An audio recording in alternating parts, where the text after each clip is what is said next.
नमस्कार दोस्तों, राधे राधे। इस लेक्चर में हम due diligence, investigation and forensic accounting नाम के चैप्टर का डिटेल में रिवीजन करने जा रहे हैं। तो जैसा कि चैप्टर के नाम से ही पता चल रहा है, इस चैप्टर में 3 यूनिट्स पढ़ेंगे हम। क्या क्या? Due diligence, investigation and forensic accounting. तो इस चैप्टर के अंदर क्या है, 3 यूनिट्स है, due diligence, investigation and forensic accounting. तो इस कारण से इस चैप्टर का जो कंटेंट है वो भी क्या बहुत ज़्यादा है। और इस चैप्टर से एग्जाम में जनरली आई थी बस एक ही क्वेश्चन पूछता है, बस एक क्वेश्चन पूछेगा 5 नंबर का। और इस चैप्टर को पढ़ने में, याद करने में स्टूडेंट को दिक्कत भी आती है। तो जैसे जैसे हम एक एक यूनिट कंप्लीट करते जाएंगे तो मैं आपको बताता भी जाऊंगा कि इस चैप्टर को कवर कैसे करना है, जिन भी स्टूडेंट्स को दिक्कत आती है उनको कैसे कवर करना है। तो चलिए एक बार हम स्टार्ट करते हैं। स्टार्ट करने से पहले एक बात और बता देता हूँ, ये जो हम चैप्टर देखने जा रहे हैं, due diligence, investigation and forensic accounting, ये जो चैप्टर है यहाँ पे ऑडिट से रिलेटेड कोई बात नहीं होगी। इसका ऑडिट से कोई भी लेना देना नहीं है। जो हम स्टैंडर्ड्स पढ़ते हैं उनसे कोई लेना देना नहीं है, एकदम अलग चीज़ है ये। तो अब हम स्टार्ट करते हैं। सबसे पहले है यूनिट 1 ड्यू डिलिजेंस। तो सबसे पहले हम देखेंगे कि ड्यू डिलिजेंस होती क्या है।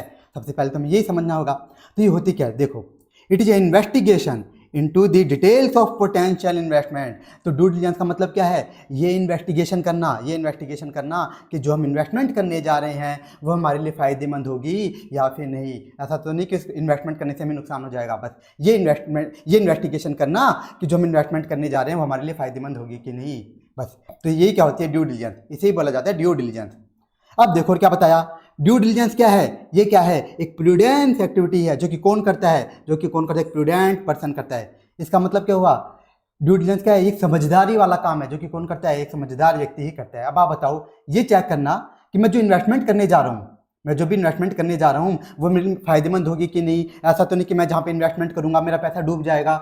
ये चेक करना ये कोई समझदार व्यक्ति करेगा, बेवकूफ़ करेगा? समझदार व्यक्ति करेगा। कोई भी बेवकूफ़ चेक नहीं करेगा। बेवकूफ़ व्यक्ति तो क्या करेगा, बिना देखे ही, बिना समझे ही इन्वेस्टमेंट कर देगा, जिसका पैसा डूब ही जाए। इस काम से क्या बोला गया, ड्यू डिलिजेंस करना क्या है, एक प्रूडेंट एक्टिविटी है जो कि कौन करता है, प्रूडेंट पर्सन नहीं करता है। फिर देखो यहाँ पे बताया गया कि यहाँ पे चेक क्या करेंगे ड्यू डिलिजेंस में, क्या हम सिर्फ फाइनेंशियल चीज़ें देखेंगे या नॉन फाइनेंशियल भी। मान लो एक एग्जाम्पल लेता हूँ, ए लिमिटेड है, ये बी लिमिटेड को क्या करना चाहती है, एक्वायर करना चाहती है। ए लिमिटेड बी लिमिटेड को क्या है, उसमें इन्वेस्टमेंट करना चाह रही है। तो भी क्या करना चाहेगी, ड्यू डिलिजेंस, कि मैं जो इन्वेस्टमेंट करने जा रही हूँ मेरे लिए फायदेमंद होगी कि नहीं। तो हम बी लिमिटेड की क्या चीज़ें देखेंगे, ओनली फाइनेंशियल चीज़ें देखेंगे या नॉन फाइनेंशियल भी, दोनों देखने, फाइनेंशियल नॉन फाइनेंशियल, कि बी लिमिटेड की प्रॉफिट्स वगैरह कितने हैं, सेल्स कितने हैं, ये भी देखेंगे, फ्यूचर में क्या रहेंगी वो भी देखेंगे, और नॉन फाइनेंशियल चीज़ें भी देखेंगे। नॉन फाइनेंशियल कैसे देखेंगे, कि B limited laws and regulation का ढंग से कंप्लाई तो करती है ना, उसकी टेक्नोलॉजी कैसी है, बी लिमिटेड के जो एम्प्लॉइज हैं वो क्वालिफाइड है कि नहीं, ये सारी चीज़ें भी हम देखेंगे। तो इस कारण से क्या बोला गया कि इसमें क्या स्टडी करेंगे, फाइनेंशियल नॉन फाइनेंशियल दोनों पॉसिबिलिटी चेक करेंगे। फिर नेक्स्ट क्या है, अब देखो लास्ट क्या बताया कि ड्यू डिलिजेंस कोई भी कर सकता है, कोई भी बंदा कर सकता है। ऐसा नहीं कि ओनली सीए ही करे, ऐसा कुछ रूल नहीं है कि सीए ही करे, कोई भी कर सकता है ड्यू डिलिजेंस। तो ये हमने देखा कि ड्यू डिलिजेंस होता क्या है। अब आगे बढ़ो,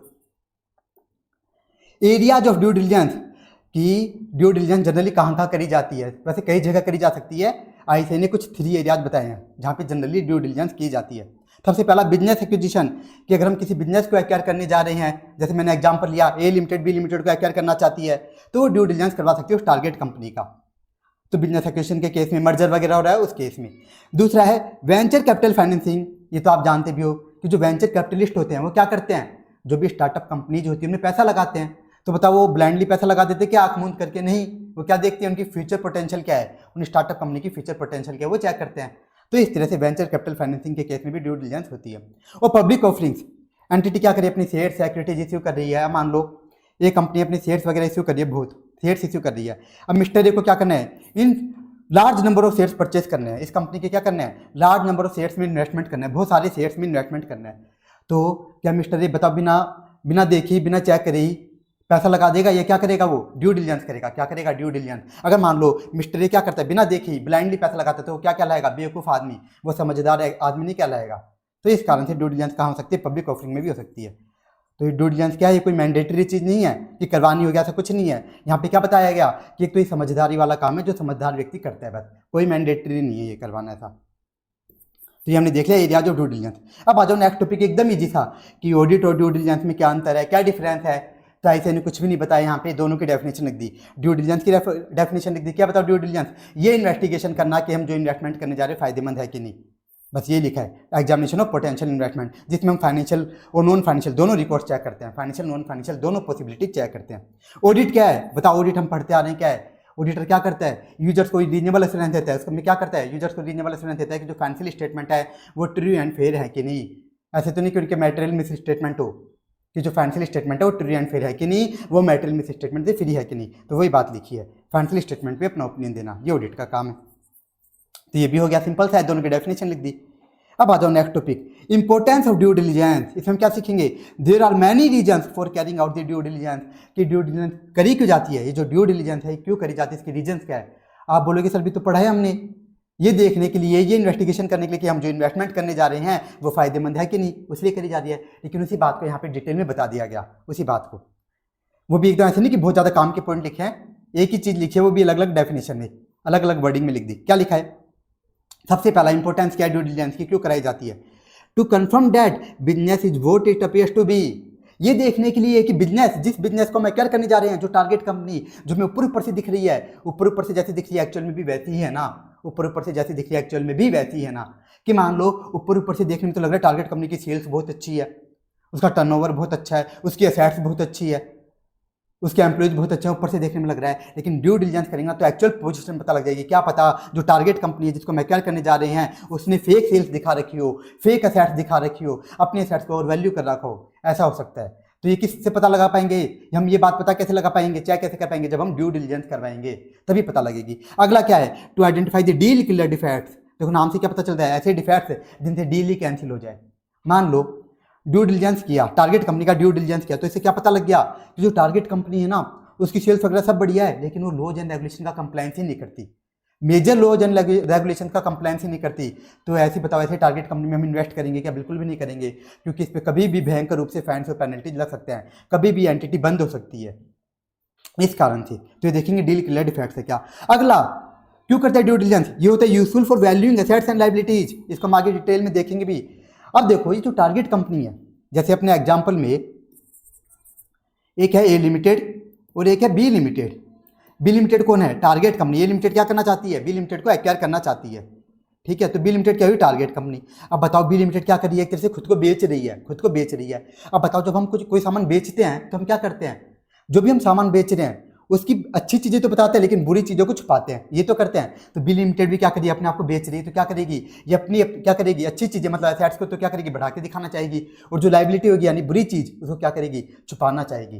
तो इस तरह से हमें क्या पता लगेगा ड्यू डिलिजेंस से कि यहाँ पे ऐसा तो नहीं कि एसेट्स और लायबिलिटीज के वैल्यूएशन में गड़बड़ी हो रही है, ये हमें पता लग जाएगा किससे, ड्यू डिलिजेंस से। और एक और है to verify that transaction complies with acquisition criteria, कि जब हम ए लिमिटेड जब बी लिमिटेड को एक्वायर करेगी तो एक्विजिशन होने पर जो एक्विजिशन क्राइटेरिया है वो तो कंप्लाई होगा ना, वो चेक करना है कि मान लो हम क्यों खरीदना चाह रहे हैं, ए लिमिटेड बी लिमिटेड को क्यों एक्वायर करना चाह रही है, क्योंकि बी लिमिटेड की टेक्नोलॉजी बहुत अच्छी है, बी लिमिटेड के जो टॉप मैनेजमेंट के लोग हैं, बहुत क्वालिफाइड लोग हैं, उनको क्या करना चाह रही है, वो एक्वायर करना चाह रही है। लेकिन मान लो एक्विजिशन करने के बाद बी लिमिटेड के जो टॉप मैनेजमेंट के क्वालिफाइड लोग हैं वो मान लो वो कंपनी छोड़ के चले जाएंगे, डिटेल ही नहीं होंगे, तो बताओ एक्वायर करने का कोई मतलब रहा क्या, नहीं रहेगा। इस कारण से ये फायदा भी हो जाएगा ड्यू डिलिजेंस से। तो हमने ये टॉपिक भी कंप्लीट कर लिया कि इंपॉर्टेंस क्या होगी ड्यू डिलिजेंस की। तो अभी तक हमने क्या क्या देख लिया, ड्यू डिलिजेंस होती क्या है, कहाँ का करी जाती है, एक फालतू सा डिफरेंस देखा, और ड्यू डिलिजेंस की इंपॉर्टेंस क्या है। अब आ जाओ क्लासिफिकेशन ऑफ ड्यू डिलिजेंस। तो ये जो ड्यू डिलिजेंस होती है कई तरह की होती है, कई सारी टाइप्स की होती है, कई सारे टाइप्स की। तो ये उस क्लाइंट की, एंटिटी की मर्जी है कि वो कौन सा ड्यू डिलिजेंस करवाना चाहती है, क्योंकि देखो मैंने स्टार्टिंग में बताया ड्यू डिलिजेंस करवाना कोई कंपलसरी नहीं है, मैंडेटरी नहीं है, ये तो एक समझदार व्यक्ति करवाता है बस। तो उसकी मर्जी है, इतने सारे जो ड्यू डिलिजेंस दे रखे हैं इनमें से कौन सा करवाना चाहे उसकी मर्जी है। तो अलग अलग टाइप के होते हैं, मैं समझा देता हूँ एक एक। सबसे पहला जो ड्यू डिलिजेंस है वो क्या है, कमर्शियल और ऑपरेशनल ड्यू डिलिजेंस। तो इस ऑपरेशनल ड्यू डिलिजेंस में क्या चेक किया जाता है, इसमें ये चेक किया जाता है कि एक्विजिशन होने के बाद, मर्जर होने के बाद हमें ऑपरेशनल बेनिफिट्स मिलेंगे कि नहीं मिलेंगे। एग्जाम्पल, ए लिमिटेड बी लिमिटेड को एक्वायर करना चाहती है, इसके साथ मर्जर करना चाहती है, तो ये देखा जाएगा कि एक्विजिशन होने के बाद, मर्जर होने के बाद बी लिमिटेड की जो अच्छी टेक्नोलॉजी है, जो अच्छे एम्प्लॉयज हैं वो हमें मिलेंगे कि नहीं मिलेंगे। क्योंकि अगर टेक्नोलॉजी मिल गई, अच्छे एम्प्लॉयज मिल गए, तो इससे क्या होगा, ए लिमिटेड को भी अपने ऑपरेशन में मदद मिलेगी। तो यही होते हैं ऑपरेशनल बेनिफिट देखना, तो इसे बोला जाता है ऑपरेशनल ड्यू डिलिजेंस। नेक्स्ट देखो क्या है, टैक्स ड्यू डिलिजेंस, एकदम फालतू से होता है। इसमें ये देखा जाता है कि जो एक्विजिशन वगैरह होगा तो इससे क्या अराइज होगा, कैपिटल गेन अराइज होगा, तो वो कितना आएगा वो वो देखना कि कैपिटल गेन का जो टैक्स है वो कितना राइज होगा, टैक्स इफेक्ट चेक करना। एक और होता है इंफॉर्मेशन सिस्टम ड्यू डिलीजेंस। इस इंफॉर्मेशन सिस्टम ड्यू डिलीजेंस में जो बंदा ड्यू डिलीजेंस करता है उसे हम क्या बोलते हैं, जनरली रिव्यूअर बोलते हैं, रिव्यूअर। तो जो रिव्यूअर है वो क्या क्या करेगा कि जो सामने वाली एंटिटी है, जो टारगेट कंपनी है, उसका इंफॉर्मेशन सिस्टम राइट टाइम पे राइट इन्फॉर्मेशन प्रोवाइड करता है कि नहीं करता। इसमें ये चेक किया जाता है बस कि इंफॉर्मेशन सिस्टम कैसा है टारगेट कंपनी का, इतना सा चेक किया जाता है। नेक्स्ट है लीगल ड्यू डिलीजेंस। इसमें क्या चेक किया जाता है कि जो टारगेट कंपनी है वो लॉज एंड रेगुलेशन को कंप्लायंस कर रही है कि नहीं कर रही, इतना सा चेक किया जाता है। इन्वायरमेंटल ड्यू डिलीजेंस, नाम से पता चलता है कि जो टारगेट कंपनी है वो इन्वायरमेंटल लॉज एंड रेगुलेशन को कंप्लायंस कर रही है कि नहीं कर रही, क्योंकि अगर वो target company environmental laws and regulation को कंप्लायंस नहीं करती तो उस पर क्या होगी, कई सारी इन्वायरमेंटल लाइबिलिटीज आ जाएंगी, बहुत सारे फाइन पेनल्टीज लग सकते हैं या उसके गोइंग कंसर्न पे भी खतरा आ सकता है। और लास्ट क्या है, पर्सनल ड्यू डिलीजेंस। इसमें क्या देखी जाएगी, पर्सनल पॉलिसी देखी जाएंगी। जो टारगेट कंपनी है उसमें क्या पर्सनल पॉलिसी बना रखी है, मतलब ऐसा तो नहीं कि वहाँ पे चाइल्ड एम्प्लॉयज हो, चाइल्ड लेबर होती हो, तो ये देखना है। ये देखा जाएगा वहाँ पे प्रमोशन किस बेस पे दिया जाता है एम्प्लॉयज को, बोनस किस बेस पे दिया जाता है, तो ये सब इसमें देखा जाएगा। और अब देखो हमने सारे पढ़ लिए, रह गया क्या, फाइनेंशियल ड्यू डिलीजेंस। अब ये जो होता है फाइनेंशियल ड्यू डिलीजेंस, ये बहुत ज़्यादा डिटेल में होता है, इसमें कई सारी बातें चेक की जाती है। अगर कोई क्या करवा रहा है, अगर कोई इन्वेस्टर क्या करवा रहा है, टारगेट कंपनी का क्या करवा रहा है फाइनेंशियल ड्यू डिलीजेंस, तो इसमें बहुत सारी बातें चेक होंगी, बहुत सारी चीज़ें, तो वो हम देखने जा रहे हैं। तो ये हमने देख लिया क्लासिफिकेशन ऑफ ड्यू डिलीजेंस, ये कई सारे तरीके के होते हैं, मैंने सारे समझा दिया आपको। अब एक बचा कौन सा, फाइनेंशियल, जब हम नेक्स्ट देखने जा रहे हैं फाइनेंशियल ड्यू डिलीजेंस। अब देखो इसमें क्या क्या चेक करेगा, जो रिव्यूअर होगा, जो बंदा ड्यू डिलीजेंस कर रहा है, वो फाइनेंशियल ड्यू डिलीजेंस में क्या क्या चेक करेगा वो देखो। और क्या क्या चेक करेगा, सबसे पहले वो क्या करेगा, उस टारगेट कंपनी की हिस्ट्री और उसका बैकग्राउंड देखेगा। उस टारगेट कंपनी का हिस्ट्री और बैकग्राउंड पता लगाएगा, मतलब ये देखेगा कि उस टारगेट कंपनी का, वो टारगेट कंपनी है वो कौन कौन से प्रोडक्ट्स में डील करती है, क्या क्या सर्विसेज रेंडर करती है, उसके ऑफिस की लोकेशन कहाँ पे है, वेयर हाउसेज की लोकेशन कहाँ पे है, और सबसे इंपॉर्टेंट बात क्या देखेगा, इसके सप्लायर्स कौन है, इसके मेजर कस्टमर्स कौन कौन से हैं टारगेट कंपनी के, उनके साथ कॉन्ट्रैक्ट हो रखे कि नहीं हो रखे, जो बड़े बड़े उसके कस्टमर्स हैं वो कौन कौन है वो देखेगा। और क्या देखेगा इसमें फाइनेंशियल ड्यू डिलीजेंस में, अकाउंटिंग पॉलिसी देखेगा कि जो टारगेट कंपनी है जो अकाउंटिंग पॉलिसी फॉलो कर रही है सही से तो फॉलो कर रही है ना, अप्रोप्रिएटली तो फॉलो कर रही है ना, जो जो अकाउंटिंग पॉलिसी बताई गई सारी अच्छे से तो फॉलो कर रही है ना, बस इतना सा देखेगा। नेक्स्ट देखो रिव्यू फाइनेंशियल स्टेटमेंट। इसमें दो बातें देखेगा, क्या देखेगा, एक तो ये देखेगा कि जो टारगेट कंपनी है वो एज पर एप्लीकेबल एफआरएफ अपने फाइनेंशियल स्टेटमेंट बनाती है कि नहीं बनाती, कि अगर मान लो जो टारगेट कंपनी अगर उस पर एस एप्लीकेबल है तो एस के अकॉर्डिंग अपने फाइनेंशियल स्टेटमेंट अच्छे से बना रही है कि नहीं बना रही, इंडेस एप्लीकेबल है तो इंडेस के अकॉर्डिंग बना रही है या फिर नहीं बना रही, ये देखना है। दूसरा इसमें क्या करता है, रिव्यू फाइनेंशियल स्टेटमेंट में जो टारगेट कंपनी है उसकी एसेट्स और लायबिलिटीज को भी देखता है कि ऐसा तो नहीं कि टारगेट कंपनी अपनी एसेट्स को ज़्यादा दिखा रही है, क्योंकि टारगेट कंपनी क्या कर रही है, अपने आप को बेच रही है, जो अपने आप को बेचना चाहेगा तो क्या करेगा, अच्छी चीज़ें तो ज़्यादा दिखाना चाहेगा, बुरी चीज़ें छुपाना, तो इसमें भी देखेगा एसेट्स और लायबिलिटीज को गलत तो नहीं दिखा रही, किसमें कौन से पॉइंट में, रिव्यू फाइनेंशियल स्टेटमेंट में, ये भी देखेगा। और क्या किया जाएगा बताओ फाइनेंशियल ड्यू डिलीजेंस में, और क्या किया जाएगा, टैक्सेशन, ये भी देखा जाएगा कि जो टारगेट कंपनी है, टारगेट कंपनी वो गवर्नमेंट को रेगुलरली टैक्सेस पे कर रही है या फिर नहीं कर रही। और क्या देखा जाएगा, फाइनेंशियल प्रोजेक्शन देखा जाएगा कि जो टारगेट कंपनी है उसके नेक्स्ट 5 ईयर्स की सेल्स क्या रहेगी, नेक्स्ट 5 ईयर्स के कैश फ्लोज वगैरह क्या रहेंगे, ये भी देखा जाएगा। और क्या देखा जाएगा, मैनेजमेंट एंड एम्प्लॉइज, मतलब वही देखा जाएगा एम्प्लॉइज को टाइमली पेमेंट तो हो रहा है ना, चाइल्ड लेबर तो नहीं है ना, और इसमें मैनेजमेंट वर्ड भी लिखा है, मतलब इसमें ये भी देखा जाएगा कि जो टॉप मैनेजमेंट के लोग हैं, जो क्वालिफाइड लोग हैं, वो बिजनेस एक्विजिशन के बाद, इन्वेस्टमेंट करने के बाद रिटेन तो करेंगे ना, ऐसा तो नहीं कि उस एंटिटी को छोड़ के ही चले जाएंगे, तो ये भी इसमें देखा जाएगा मैनेजमेंट एम्प्लॉइज में। लास्ट क्या है, स्टैट्यूटरी कंप्लाइंस। इसमें क्या देखा जाएगा कि जो टारगेट कंपनी है वो लॉज एंड रेगुलेशन का कंप्लाइंस करिए कि नहीं करिए, ये बात भी इसमें कवर होगी। तो मैंने क्या बताया था, फाइनेंशियल ड्यू डिलीजेंस में कई सारी बातें कवर हो जाती है, तो इसमें अंदर ये भी देखा जाएगा। फिर आया कैश फ्लो। अब देखो इसमें कैश फ्लो भी देखता है फाइनेंशियल ड्यू डिलीजेंस में, जो रिव्यूअर होता है, जो बंदा ड्यू डिलीजेंस कर रहा है, वो टारगेट कंपनी के कैश फ्लोज भी देखता है, ये देखने के लिए कि उसकी कैश जनरेटिंग एबिलिटीज कैसी है, ये देखने के लिए। क्यों देखेगा, कैश फ्लो देख करके पता लगाएगा कि ये कंपनी, टारगेट कंपनी अपनी ट्रेड रिसीवेबल्स और इन्वेंट्री से पैसा कलेक्ट कर भी पाती कि नहीं कर पाती। ऐसा तो नहीं होता कि इसने फेक ट्रेड रिसीवेबल्स दिखा रहा, क्यों, जिनसे पैसा आता ही नहीं है, वो सारे बैड डेट्स हो रहे, क्यों, तो ये पता लगाने के लिए क्या देखेंगे अपन, कैश फ्लो देखेंगे। इसी तरह से इन्वेंट्री बिकती भी है कि नहीं बिकती, इन्वेंट्री की सेल्स होती भी है कि नहीं होती, ऐसा तो नहीं बस इन्वेंट्री पड़ी रहती है और खराब हो जाती है, ऐसा तो नहीं होता, ये देखेगा। और क्या देखेगा, कैश फ्लो देख करके कमिटमेंट्स का पता लगाएगा कि एंटिटी अपने कमिटमेंट्स का टाइमली पेमेंट कर पाती है कि नहीं कर पाती, कि ट्रेड पेबल्स का बैंक से कोई लोन ले रखा है उनका टाइमली पेमेंट करती है कि नहीं करती, कैसे पता लगेगा, कैश फ्लो देख करके। और देखेगा कि अपने फंड्स को किस तरह से डिप्लॉय करती है, मतलब इसका मतलब क्या हुआ कि इस एंटिटी का, टारगेट कंपनी का इन्वेस्टमेंट पैटर्न क्या है, कि वो अपने फंड्स को कहाँ कहाँ कैसे कैसे इन्वेस्ट करती है, कि कौन कौन से शेयर्स में, सिक्योरिटीज में इसने पैसे लगा रखे हैं, मतलब इस एंटिटी का, टारगेट कंपनी का पोर्टफोलियो क्या है, पोर्टफोलियो देखेगा। और वो लास्ट में क्या देखेगा कि इसका जो पैसा है, फंड है, आइडल तो नहीं पड़ा, बेकारी तो नहीं पड़ा। ये कैसे पता लगाएगा, बताओ, कैश फ्लो में क्या आता है, कैश एंड कैश इक्विवेलेंट दिखता है, तो इससे पता लगा लेगा कि कैश एंड कैश इक्विवेलेंट बहुत ज़्यादा तो नहीं है। अगर बहुत ज़्यादा तो क्या क्या मतलब पता चल जाएगा इसको कि इस एंटिटी का पैसा आइडल ही पड़ा रहता है, मतलब एकदम बेवकूफ़ एंटिटी है जो कि कहीं पे इन्वेस्टमेंट ही नहीं करती, ऐसी अपने कैश को पटके रखती है। तो इस तरह से चेक करेगा। तो ये सारी बातें कहाँ चेक करी जाएगी, फाइनेंशियल ड्यू डिलिजेंस में। अब इसमें पढ़ना क्या है मैं आपको एक साथ ही बता दूंगा, जैसे ये यूनिट 1 कंप्लीट होगी। तो ये भी हमारा कंप्लीट हो गया फाइनेंशियल ड्यू डिलिजेंस। तो देखो हम क्या देख रहे थे, classification of due diligence. Due diligence कौन कौन से टाइप्स के होते हैं, तो कई सारे छोटे छोटे ड्यू डिलिजेंस थे। अब ये जो बंदा ड्यू डिलिजेंस करवाना चाह रहा है, ये उसकी मर्जी है कि वो कौन कौन से ड्यू डिलिजेंस करवाए। अगर वो फाइनेंशियल करवाता है, फाइनेंशियल ड्यू डिलिजेंस, तो सबसे इंपॉर्टेंट ड्यू डिलिजेंस होता है, इसमें कई सारी बातें कवर हो जाती है, इसके अंदर कई सारी बातें कवर हो जाती हैं। तो ये भी हमारा कंप्लीट हो गया। अब देखो नेक्स्ट आओ, हिडन लायबिलिटीज और वैल्यूड एसेट्स। इस चैप्टर का सबसे इंपॉर्टेंट टॉपिक है ये, हिडन लायबिलिटीज एंड और वैल्यूड एसेट्स। मैंने क्या बताया था कि जो टारगेट कंपनी है वो क्या करना चाहेगी, अपनी एसेट्स को तो ज़्यादा से ज़्यादा दिखाना चाहेगी और लायबिलिटीज को छुपाना चाहेगी। तो ड्यू डिलिजेंस में ये बात तो हम चेक कर ही लेते हैं जनरली, कि जो टारगेट कंपनी अपनी एसेट्स को बढ़ा के तो नहीं दिखा रही, वो लायबिलिटीज को छुपा के तो नहीं दिखा रही। तो यहाँ पे बता रखा है कि हिडन लायबिलिटीज क्या क्या हो सकती हैं। तो देखो बहुत सारी हो सकती हैं, बहुत सारी। ICAI ने यहाँ पे कुछ छोटे छोटे नाम दे रखे हैं, बहुत कम, 7-8 नाम दे रखे हैं। तो देख लेते क्या क्या बता रखा है, कि ऐसा तो नहीं कि वो कंपनी, जो टारगेट कंपनी है जिसको हम खरीदने जा रहे हैं, जिसमें इन्वेस्टमेंट करने जा रहे हैं, वो अपनी कंटिंजेंट लायबिलिटीज को छुपा रही हो। क्या करियो, कंटिंजेंट लायबिलिटी। अब बताओ कंटिंजेंट लायबिलिटी का क्या किया जाता है, उसको जो डिस्क्लोजर्स होते हैं, नोट टू अकाउंट्स होते हैं, वहाँ पे उसे डिस्क्लोज किया जाता है। तो हो सकता है जो टारगेट कंपनी क्या कर रही हो, उस कंटिंजेंट लायबिलिटी को वहाँ पे डिस्क्लोज ही नहीं कर रही हो, तो ये देखा जाएगा।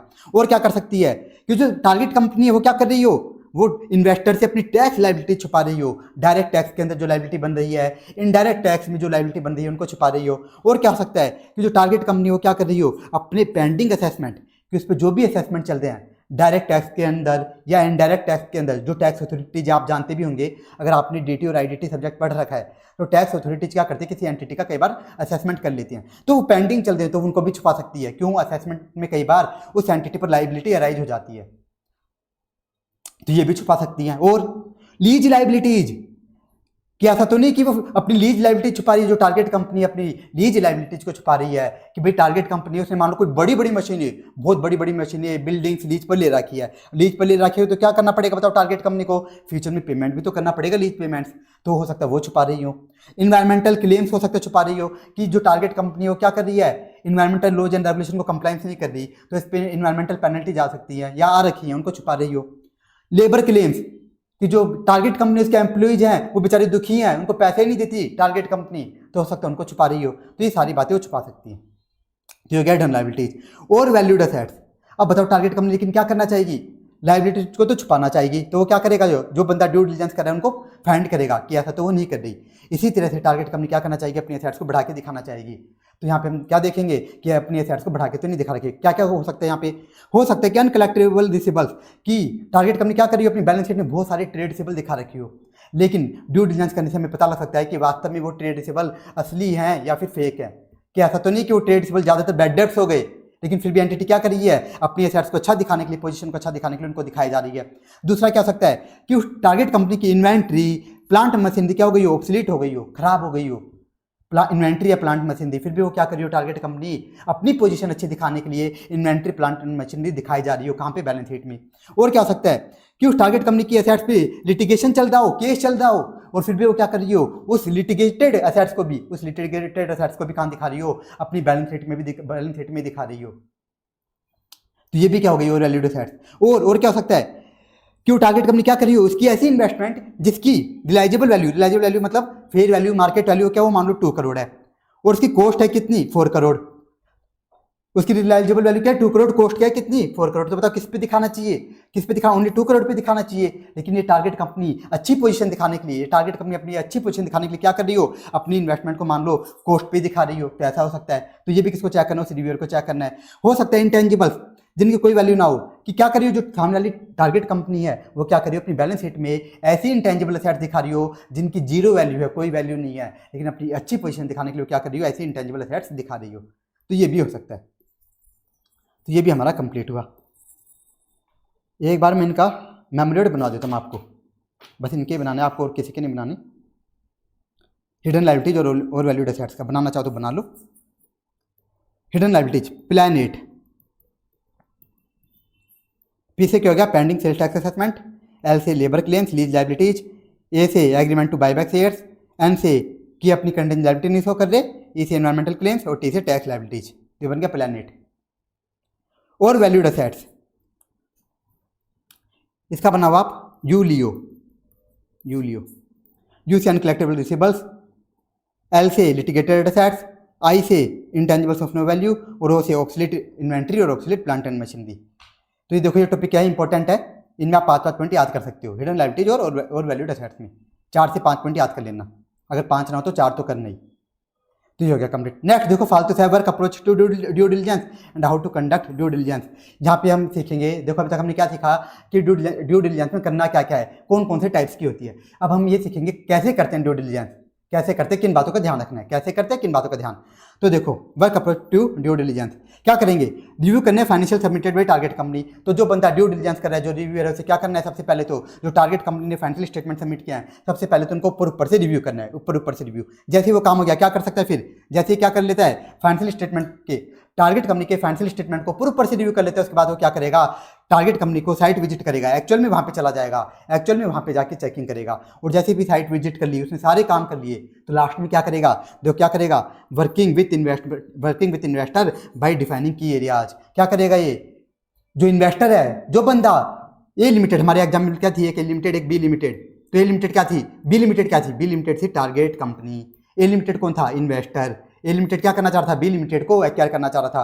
तो जैसे जो रिव्यूअर है वो क्या कर लेगा, टारगेट कंपनी के फाइनेंशियल्स को ऊपर से देख लेगा, उसके बाद वहां पे एक्चुअल में साइट विजिट करके अच्छे से चेकिंग कर लेगा, अच्छे से ड्यू डिलिजेंस कर लेगा। उसके बाद वो क्या करेगा, इस ए लिमिटेड के साथ, इस इन्वेस्टर के साथ बैठ करके बातचीत करेगा और बताएगा कि इस टारगेट कंपनी में को क्या अच्छाइयाँ मिली और क्या क्या कमियाँ हैं, दोनों चीज़ बताएगा कि अच्छाइयाँ क्या क्या है और कमियाँ क्या क्या है। अगर मान लो कमियाँ ज़्यादा हुई तो बोल देगा ए लिमिटेड को कि आप इसमें इन्वेस्टमेंट मत करो, लेकिन अच्छाइयाँ ज़्यादा हुई तो क्या करेंगे ये, तो ये क्या करेंगे, जिनको कमियाँ पता लगी क्या करेंगे, उसके बेस पे क्या करेंगे, ऑफर बनाएंगे।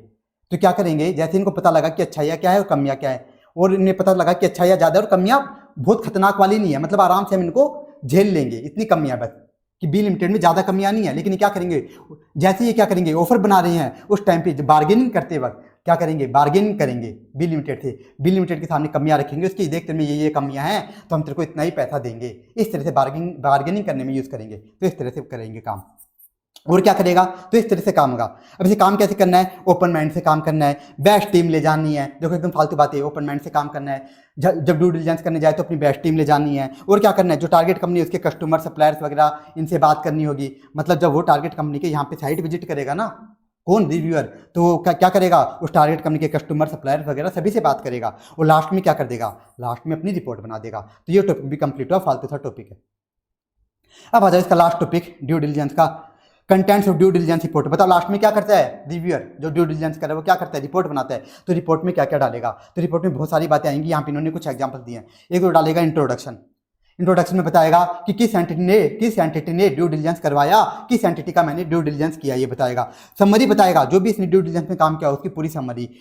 ड्यू डिलिजेंस का ऑब्जेक्टिव क्या है वो बता देगा, कि भाई जो टारगेट कंपनी है जिसमें इन्वेस्टमेंट करने जा रहे हैं फायदेमंद है कि नहीं, वो बताएगा। और अब बाकी चीज़ें क्या हैं, इसने जो काम किया ना वो सारा बताएगा। क्या ब्रीफ बताइए, क्या करता है, कंपनी की ब्रीफ हिस्ट्री और बैकग्राउंड देखता है। देखो यहाँ पे हमने देखा था क्या क्या करता है, ब्रीफ हिस्ट्री और बैकग्राउंड, तो वो बता देगा अपनी रिपोर्ट में कि उस कंपनी की हिस्ट्री क्या है, बैकग्राउंड क्या है। और क्या करता है, असेट्स वगैरह देखता है कि असेट्स ओवर वैल्यूड तो नहीं है, वो लायबिलिटीज अंडर वैल्यूड तो नहीं है, तो उनके वैल्यूएशन को चेक करता है, तो वो बता देगा अपनी रिपोर्ट में। और क्या करता है, देखो ये दिखाता हूँ, फाइनेंशियल प्रोजेक्शन देखता है, नेक्स्ट 5 ईयर्स में जो टारगेट कंपनी है उसकी नेक्स्ट 5 ईयर्स में सेल्स क्या रहेगी, कैश फ्लोज क्या रहेंगे, वो चेक करता है, तो वो भी बता देगा। कमेंट ऑन फ्यूचर प्रोजेक्शन कि उसकी सेल्स वगैरह क्या रहेंगी।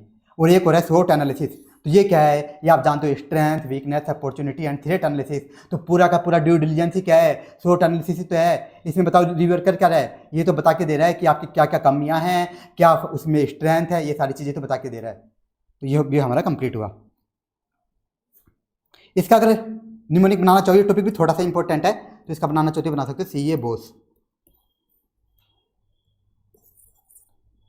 तो C से क्या हो गया, comments and future projection, A से असेसमेंट, B से बैकग्राउंड ब्रीफ हिस्ट्री, O से ऑब्जेक्टिव और S से समरी और शॉर्ट एनालिसिस। तो इसका बना सकते हो, इसमें भी आप 5 या 4 पॉइंट याद कर सकते हो। अब मैं पूरा बता देता हूँ मैं स्टार्टिंग से कैसे याद करना है। तो देखो चैप्टर बड़ा है और ड्यू डिलिजेंस इसमें सबसे कम पूछा जाता है ऐसे के द्वारा, ऐसे नहीं कि कभी पूछा ही नहीं जाएगा। तो इसको कैसे करना है, ऊपर से यहाँ तक ऐसे वैसे कुछ भी पूछ सकता है, कुछ भी। तो आपको जितना जितना याद हो जाए ना, यहाँ से लेकर नीचे तक जितना आपको याद हो जाए उतना आप याद कर लेना, यहाँ तक तो जितना जितना आपको याद हो जाए। फिर आया क्लासिफिकेशन, इसमें आप 3 से 5 पॉइंट जितने हो जाए उतने कर लेना। फिर फाइनेंशियल ड्यू डिलिजेंस, इसमें ऐसे या तो फाइनेंशियल ड्यू डिलिजेंस के नाम से क्वेश्चन पूछ सकता है या फिर प्रोसीजर पूछ सकते हैं कि ड्यू डिलिजेंस की प्रोसीजर क्या होगी। तो आपको ये पूरा टॉपिक छापना होता है, पूरा ये टॉपिक आपको छापना होता है। तो इसमें देखो आप बस नाम याद करने हैं, यहाँ पे 7-8 नाम लिखे हुए हैं, तो कोई भी 4-5 याद कर लेना। और जो कैश फ्लो है इस पर अलग से क्वेश्चन आ सकता है। अब आप बोलोगे सर इसमें क्या सारे याद करने हैं, तो देखो ये आप पर डिपेंड करता है। अगर आपको याद हो जाए तो बढ़िया है, नहीं तो 2-3 पॉइंट कर लो, बस ऐसे करना है। मतलब जितना याद हो जाए, मतलब यहाँ से लेकर के पूरा यहाँ तक जितना आपको याद हो जाए, जितना हो जाए उतना याद कर लेना। फिर हिडन लाइबिलिटीज और वैल्यूड एसेट्स में, इसमें आप कोशिश करना 4 से 5 पॉइंट याद हो ही जाए। फिर आया वर्क अप्रोच, ये आपको रीड करना है, जितना याद हो जाए उतना याद। मतलब अगर किसी को पूरा हो तो पूरा करो, वरना जितना याद हो जाए उतना याद। टाइम वेस्ट मत करना, ये तो दिक्कत आएगी गारंटी आपका एग्जाम में। इसी तरह से कंटेंट्स में ये थोड़ा इंपॉर्टेंट है, तो इसमें भी आप 4 से 5 पॉइंट याद कर सकते हो। तो कहाँ का क्या क्या इंपॉर्टेंट बताया, हिडन लाइबिलिटीज और वैल्यूड एसेट्स और ये कंटेंट्स, बस ये कंटेंट्स। अब आ जाओ नेक्स्ट यूनिट। अब हम इन्वेस्टिगेशन बाद में करेंगे, पहले हम करते हैं यूनिट 3। यूनिट 3 है फोरेंसिक अकाउंटिंग। ये क्या होती है फोरेंसिक अकाउंटिंग, देखो इसकी मीनिंग देखने जा रहे हैं। फोरेंसिक अकाउंटिंग होती क्या है, अभी आप समझ भी जाओगे कि जो यूनिट है फोरेंसिक अकाउंटिंग का, इसे को डालनी ही नीचे थी। मतलब बहुत गंदा काम किया इन्होंने, इसको इसमें डाल करके अपने सिलेबस में डाल करके, एकदम फालतू काम, होना ही नहीं चाहिए। एकदम लॉजिकल है कि ये होना ही नहीं चाहिए अपने वाले CA कोर्स में, ये जो यूनिट है होनी नहीं चाहिए। तो देखो क्या ये क्या होता है फोरेंसिक अकाउंटिंग में, इसमें क्या करता है, जो फोरेंसिक अकाउंटेंट होगा, जो फोरेंसिक प्रोफेशनल होगा, जो बंदा फोरेंसिक अकाउंटिंग करेगा, वो क्या करेगा, application of investigative and analytical skills, वो क्या करेगा अपनी इन्वेस्टिगेटिव एंड एनालिटिकल स्किल्स को लगा करके, क्या करेगा अपनी इन्वेस्टिगेटिव एंड एनालिटिकल स्किल्स को लगा करके फ्रॉड का पता लगाता है। क्या करता है, अपनी इन्वेस्टिगेटिव और एनालिटिकल स्किल्स को पता लगा करके फ्रॉड का पता लगाता है ये। तो ये होती है फोरेंसिक अकाउंटिंग, बस इतनी सी होती है। तो आप बोलोगे सर ये आप बोल दो कि चैप्टर होना ही नीचे था, ऐसा क्यों बोला आपने, क्योंकि जो फोरेंसिक अकाउंटिंग है CA कर ही नहीं सकता, CA नहीं कर सकता, कोई भी दूसरा बंदा भी नहीं कर सकता कि ऐसे भी कोई भी कर दे। इसके लिए इसका एक स्पेशल अलग से एग्जाम होता है, जैसे अपने CA में होते हैं ना, CA फाउंडेशन, इंटर, फाइनल, ऐसे इसी तरह से फोरेंसिक अकाउंटिंग का भी अलग से एग्जाम होता है, अलग से कई सारे एग्जाम होते हैं। इसका एक फाइनल एग्जाम होता है CFAP का एग्जाम, CFAP की certified forensic accounting professional exam, वो पास करना पड़ता है। क्योंकि जब हम वो पास करते हैं ना, तभी क्या होती है, हमें क्या आती है, इन्वेस्टिगेटिव और एनालिटिकल स्किल्स आती है। तो वही बंदा क्या कर सकता है, ओनली फोरेंसिक अकाउंटिंग। तो अगर आप सोचो कि मैं CA बन गया, मैं फोरेंसिक अकाउंटिंग नहीं कर पाऊंगा, नहीं, आप नहीं कर पाओगे। इसके लिए आपको CFAP वाला एग्जाम पास करना पड़ता है। कभी भी CA में इन्वेस्टिगेटिव स्किल्स नहीं होती, बहुत ज़्यादा CA के अंदर नहीं होती। तो ये देख लिया हमने फोरेंसिक अकाउंटिंग होती क्या है, कि इसमें जो फोरेंसिक प्रोफेशनल होता है वो अपनी इन्वेस्टिगेटिव एनालिटिकल स्किल्स को लगा करके फ्रॉड का पता लगाता है। तो ये हो गई, बस मीनिंग इतनी सी है। अब देखो यहाँ पे डिफरेंस दे रखे हैं ऑडिट में और फोरेंसिक अकाउंटिंग में। क्या डिफरेंस है, एकदम सिंपल है, एकदम लॉजिकल है। ऑब्जेक्टिव, ऑडिट में हम क्या देखते हैं कि financial statement true and fair है कि नहीं, ये तो चेक करते हैं। फोरेंसिक अकाउंटिंग में हम क्या पता लगाते हैं कि फ्रॉड हुआ है कि नहीं, ये पता लगाना फ्रॉड हुआ है कि नहीं। टेक्निक, ऑडिट में बताओ हम क्या करते हैं, सैम्पलिंग करते हैं। सैम्पलिंग ही तो करते हैं, ऐसे थोड़ा कि 1000 बिल्स है तो 1000 की 1000 चेक कर रहे हैं, नहीं, सैम्पलिंग करते हैं। लेकिन फोरेंसिक अकाउंटिंग में हम क्या करते हैं, इन डेप्थ चेकिंग करते हैं। उसके बाद पीरियड, ऑडिट तो क्या की जाती है, एक पर्टिकुलर अकाउंटिंग पीरियड के लिए की जाती है, जनरली ईयरली तो की जाती है ऑडिट। लेकिन जो फोरेंसिक अकाउंटिंग है इसमें ऐसी कोई लिमिटेशन ही नहीं है भाई, जब हमको देख करवानी है तब करवा लो।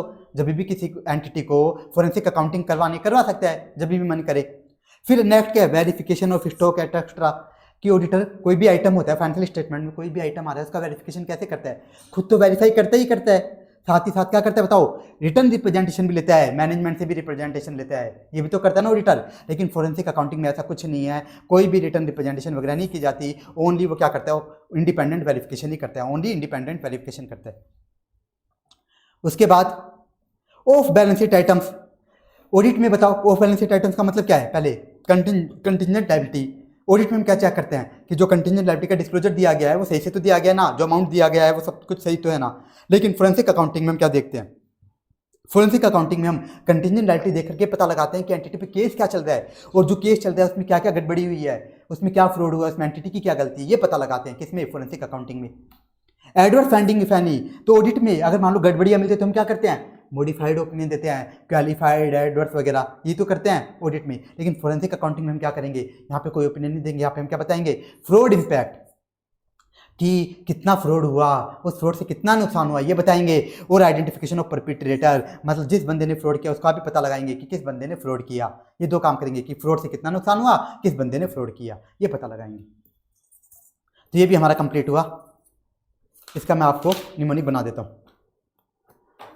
तो इसमें आप 4 से 5 पॉइंट याद कर सकते हो, मैं 4 पॉइंट्स के अकॉर्डिंग आपको निमोनिक बना देता हूँ। टोपा,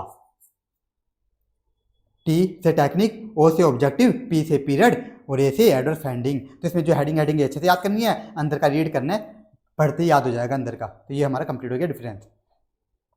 अब आ जाओ नेक्स्ट टॉपिक। तो अभी तक हमने क्या देखा है, फोरेंसिक अकाउंटिंग की मीनिंग और डिफरेंस क्या, ऑडिट और फोरेंसिक अकाउंटिंग में इतना तो देखा है। अब हम देखने जा रहे हैं फोरेंसिक प्रोफेशनल होता कौन है। अब देखो आईसीए ने यहाँ पे डिटेल में नहीं बताया, आईसीए ने तो बस इतना बता दिया कि फोरेंसिक प्रोफेशनल प्रैक्टिस भी कर सकता है खुद की, और जॉब भी कर सकता है। जैसे सीए करते हैं ना, खुद की प्रैक्टिस खोल कर लेते हैं, या फिर क्या करते हैं, जॉब कर लेते हैं कहीं पर जा करके।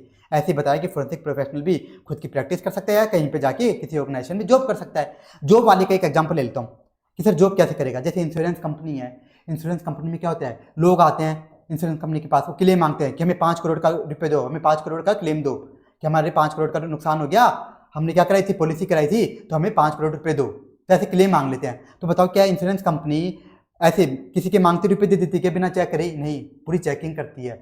तो वो चेकिंग, इतनी डिटेल में चेकिंग कौन करेगा कि वास्तव में जो क्लाइंट क्या है, जो क्या मांगने आया, रुपये मांगने आया, 5 करोड़ का क्लेम मांगने आया है, तो ये देखना कि वो जो क्लेम मांगने आया है 5 करोड़ का, वो क्लेम सही भी है कि नहीं। कौन चेक करके देगा, कौन चेक करके देगा, ये फोरेंसिक प्रोफेशनल चेक करके देगा। तो क्या करती हैं इंश्योरेंस कंपनी, इस फोरेंसिक प्रोफेशनल को अपने यहाँ जॉब पर ही रख लेती है, क्योंकि उनके पास तो ऐसे केसेस जाते रहते हैं, लोग क्लेम मांगने आते रहते हैं, इस कारण से। तो ये कंप्लीट हुआ। अब देखो कि फोरेंसिक अकाउंटेंट है जो प्रोफेशनल है, कौन कौन सी सर्विसेज रेंडर करता है, क्या क्या काम करके देता है। कि फाइनेंशियल स्टेटमेंट्स में बड़े बड़े फ्रॉड हो रहे हैं, उनको पता लगाना, तो ये कर देगा। फंड डिवर्जन, मान लो फ्रॉड हुआ तो फ्रॉड के पैसे को कहाँ लगाया गया, कौन सी एसेट्स में लगाया गया, कहाँ पे छुपाया गया, वो पता लगाना कौन कर देता है, forensic professional. Anti money laundering, money laundering हो रही कि नहीं हो रही, इसका पता लगाना कि ब्लैक मनी को व्हाइट में कन्वर्ट किया जा रहा है कि नहीं किया जा रहा है, इसका पता लगाना कौन करता है, forensic professional. Tax evasion, tax की चोरी हो रही कि नहीं हो रही, ये कौन पता लगा देता है, फोरेंसिक प्रोफेशनल कर सकता है। रिलेटेड पार्टी ट्रांजेक्शन, आपने पढ़ा भी है स्टैंडर्ड्स में कि जो रिलेटेड पार्टी ट्रांजैक्शन होती है, यहाँ पे फ्रॉड की रिस्क सबसे ज़्यादा होती है। तो ये देखना कि रिलेटेड पार्टी ट्रांजैक्शन में फ्रॉड हो रहे कि नहीं हो रहे, कौन पता लगा सकता है, फोरेंसिक प्रोफेशनल।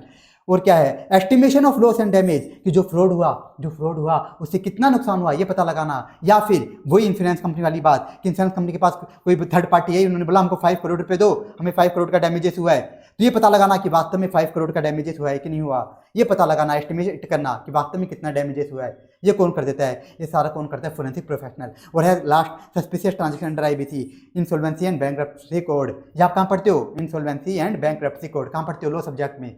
तो आईबीसी में जो भी इसका प्रोसेस चल रही है आईबीसी में, वहाँ पे कोई घोटाला तो नहीं चल रहा, आईबीसी में कोई घोटाला तो नहीं चल रहा, वो पता लगाना, ये कौन कर देता है, फोरेंसिक प्रोफेशनल। अब कुछ स्टूडेंट बोल सकते हैं फिर आपने बताया फाइनेंशियल स्टेटमेंट में कोई फ्रॉड हो रही हो, तो ये ऑडिटर भी तो करता है, तो ऑडिटर भी तो बहुत सारी इनहेरेंट लिमिटेशन होती है, बहुत सारी, तो उसका तो गारंटी नहीं होता कि फ्रॉड पकड़ भी पाएगा कि नहीं। और दूसरा यहाँ पे जो फ्रॉड होते हैं ना, वो छोटे मोटे फ्रॉड की बात नहीं होती, एकदम खतरनाक फ्रॉड की, उनको पकड़ने में इन्वेस्टिगेटिव स्किल्स लगे, ऐसे फ्रॉड की बात होती है यहाँ पे, तब अपॉइंट किया जाता है किसको, फोरेंसिक अकाउंटेंट को। तो हमने देख लिया क्या क्या सर्विस ये दे सकता है। अब देखो यहाँ पे लिखा हुआ है फोरेंसिक प्रोफेशनली जो ऑफन इन्वॉल्व इन, कि और क्या क्या काम कर सकता है। आप बोलोगे यहाँ पे इतने सारे तो देख लिए हमने, तो देखो सबसे पहले क्या लिखा है, फिर समझ आएगा आपको। सबसे पहले लिखा है फ्रॉड डिटेक्शन, कि क्या कर सकता है बताओ, फोरेंसिक प्रोफेशनल फ्रॉड डिटेक्शन कर सकता है, फ्रॉड को पकड़ सकता है। तो ऊपर जितनी भी बात हो रही थी, किसकी बात हो रही थी, फ्रॉड डिटेक्शन की बात हो रही थी। ऊपर हमने जो भी पढ़ा वो सब किसकी बात हो रही थी, फ्रॉड डिटेक्शन। और ये क्या कर सकता है, और ये फ्रॉड डिटेक्शन के साथ साथ जो फोरेंसिक प्रोफेशनल है वो फ्रॉड प्रिवेंशन भी कर सकता है। फ्रॉड प्रिवेंशन, मान लो कोई कंपनी है, उसने फोरेंसिक प्रोफेशनल को अपॉइंट किया कि तू फ्रॉड डिटेक्ट करके दे कि क्या क्या फ्रॉड हो रहा है हमारे फाइनेंशियल स्टेटमेंट में, लेकिन साथ ही साथ उन्होंने क्या बोला, तो हमारे यहाँ पे जॉब कर ले और तू क्या करता रहे, फ्रॉड प्रिवेंशन का भी काम कर, कि कंपनी में कोई फ्रॉड हो ही ना आगे से, लोग फ्रॉड ही ना कर पाए, तो तू फ्रॉड प्रिवेंशन भी कर। तो इस तरह से फ्रॉड प्रिवेंशन का काम भी कर सकता है कौन, फोरेंसिक प्रोफेशनल। और ये क्या कर सकता है, कंप्यूटर फोरेंसिक्स भी कर सकता है। मतलब मान लो कंप्यूटर सिस्टम से कोई डाटा वगैरह डिलीट हो गया, तो उसको रिकवर करना है, तो वो काम भी इसको आता है। कोई डाटा इन्फॉर्मेशन डिलीट हो गई, किसी ने जानबूझ के कर दी, इसको रिकवर करना। और लास्ट देखो क्या है special point, providing the expert testimony. क्या है, प्रोवाइडिंग दी एक्सपर्ट टेस्टिमोनी, इसका मतलब क्या होता है, अदालत में जाके, कोर्ट में जाके कोर्ट में जाके एक्सपर्ट विटनेस के रूप में अपने एविडेंस को प्रेजेंट करना, कोर्ट में जाकर के एक एक्सपर्ट विटनेस के रूप में एविडेंस को प्रेजेंट करना, क्योंकि कोर्ट में जो ये फोरेंसिक प्रोफेशनल होता है ना, फोरेंसिक प्रोफेशनल, इसके एविडेंस को एक्सपर्ट विटनेस माना जाता है। इसको क्या माना जाता है? Expert witness.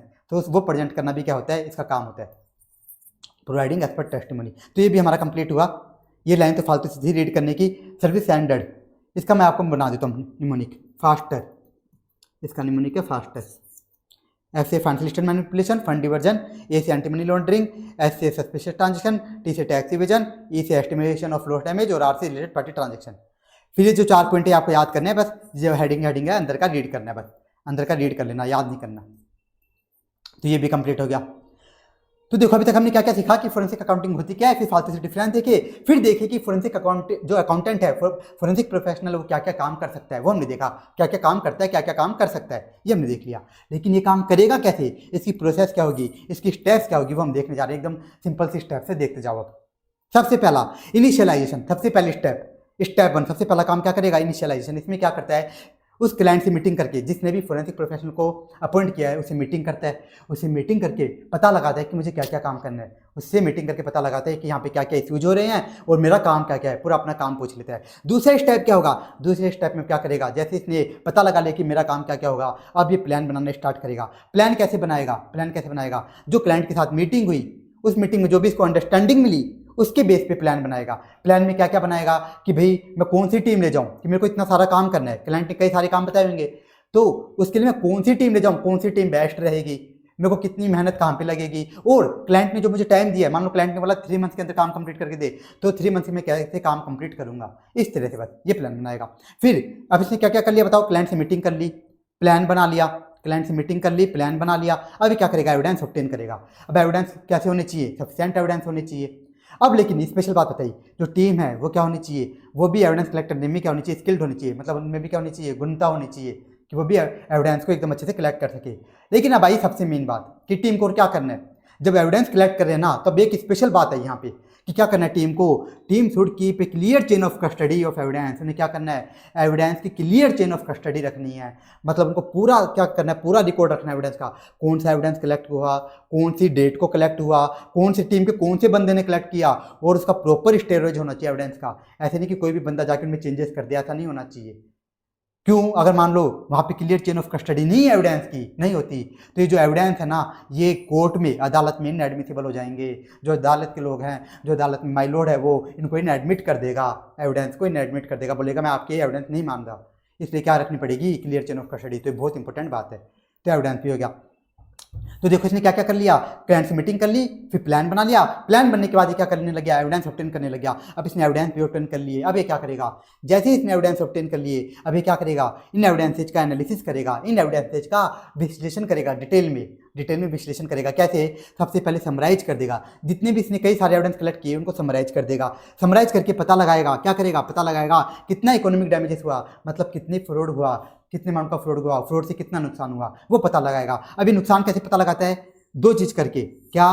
Present value calculation कर लेता है, प्रेजेंट वैल्यू कैलकुलेशन और सेंसिटिविटी एनालिसिस। तो प्रेजेंट वैल्यू कैलकुलेशन तो आप जानती हो, और जो सेंसिटिविटी एनालिसिस है, ये एक स्टैटिस्टिकल फॉर्मूला है, जो कि अगर आप CFAP का एग्जाम दोगे, अगर आप फोरेंसिक प्रोफेशनल बनना चाहोगे, तो इसमें आप सीखते हो ये सेंसिटिविटी एनालिसिस। तो इस तरह से क्या करेगा? पता लगाएगा कि वास्तव में कितना नुकसान हुआ फ्रॉड होने से। और अब इसने देखो क्या क्या कर लिया, इसने एविडेंस ऑब्टेन करे, एविडेंस कई सारे ऑब्टेन किए होंगे, तो उनको समराइज कर लिया। समराइज करके इसने पता लगाया कि कितना डैमेजेस हुआ, फ्रॉड के कारण कितना डैमेजेस हुआ। अब ये पता लगाएगा जो फ्रॉड का पैसा है, क्या पता लगाएगा? Performing tracing of assets. जो फ्रॉड का पैसा है उसे कहाँ लगाया गया, कौन सी एसेट्स में फ्रॉड के पैसे को लगाया गया। ये काम भी कौन करता है? ये काम भी कौन करता है? Forensic accountant. तो ये काम करेगा ये। और लास्ट में क्या करेगा? जैसे इसने सारे काम कर दिए, क्या कर देगा? चार्ट्स वगैरह बना करके अपने एनालिसिस को एक्सप्लेन कर देगा। बस इतना था। ये सारे काम करते क्या कर देगा? चार्ट बना करके अपने एनालिसिस को एक्सप्लेन कर देगा। तो ये भी हो गया। तो देखो इसने क्या क्या कर दिया, इसने क्या कर लिया? क्लाइंट से मीटिंग कर ली, उससे फिर प्लान बना लिया, प्लान बना के एविडेंस ले लिए, एविडेंस लेके उनका विश्लेषण भी कर लिया, पता लग गया क्या फ्रॉड हुआ, किसने कैसा पता लग गया। लास्ट में क्या करेगा बताओ? रिपोर्टिंग करेगा। क्या करेगा? रिपोर्टिंग। रिपोर्ट में क्या क्या डालेगा? रिपोर्ट में कंटेंट क्या क्या डालेगा? Areas of information that needs to be incorporated in report. तो क्या क्या डालेगा? नेचर ऑफ असाइनमेंट, मतलब नेचर ऑफ सर्विस रेंडर्ड, इसने क्या क्या सर्विसेज दी, इसने क्या क्या सर्विस दी, जैसे कई सारी सर्विसेज, तो इसमें से कौन कौन सी सर्विस दी वो बताएगा। फिर क्या बताएगा, स्कोप बताएगा कि मैंने क्या क्या किया, कि मैंने फ्रॉड डिटेक्शन ही किया या फिर फ्रॉड प्रिवेंशन भी किया, इस तरह से स्कोप बताएगा। और क्या बताएगा, अपनी फाइंडिंग्स बताएगा कि जो मैंने ये फोरेंसिक अकाउंटिंग करी, जो पूरा काम किया, उसमें मुझे क्या क्या रिजल्ट मिला, पूरा रिजल्ट बता देगा। और क्या करेगा, ये पॉइंट देखो पहले, फ्रॉडुलेंट एक्टिविटी, जो भी फ्रॉड हुआ उसके बारे में पूरी डिटेल्स डालेगा, उसके बारे में पूरा काम बताएगा, अपनी रिपोर्ट में बताएगा। और क्या बताएगा, how fraudster setup the fraud scheme, कि जिस बंदे ने फ्रॉड किया ना, तो उसने इस फ्रॉड को कैसे अंजाम दिया, उसने फ्रॉड कैसे किया, वो बात भी अपनी रिपोर्ट में बताएगा। और क्या कर देगा, और देखो एनालिसिस वाले में इसने क्या किया था, जो भी इसने एनालिसिस किया था उसके लिए इसने क्या कर दी थी, चार्ट एंड ग्राफिक्स बना दिए थे कि अपने एनालिसिस को एक्सप्लेन करने के लिए। तो क्या करेगा, इन चार्ट्स और ग्राफिक्स को ही क्या कर देगा, अपनी रिपोर्ट में डाल देगा, एज इट इज उठा के इन चार्ट्स और ग्राफिक्स को ही अपनी रिपोर्ट में डाल देगा। तो ये काम करेगा रिपोर्टिंग में। अब जैसे ही रिपोर्टिंग हो गई, तो देखो वैसे तो हमारा काम रिपोर्टिंग में खत्म हो जाता है, लेकिन फोरेंसिक अकाउंटिंग एकदम अलग चीज़ है। तो यहाँ पे अब खत्म नहीं होगा काम, रिपोर्टिंग जैसी होगी उसके बाद क्या करेगा, कोर्ट प्रोसीडिंग्स, अदालत में भी क्या करेगा, अपने एविडेंस को प्रेजेंट करेगा। बस तो ये भी हमारा कंप्लीट हुआ, हमने सारे स्टेप देख लिए क्या क्या काम करेगा। अब हम आगे चलते हैं।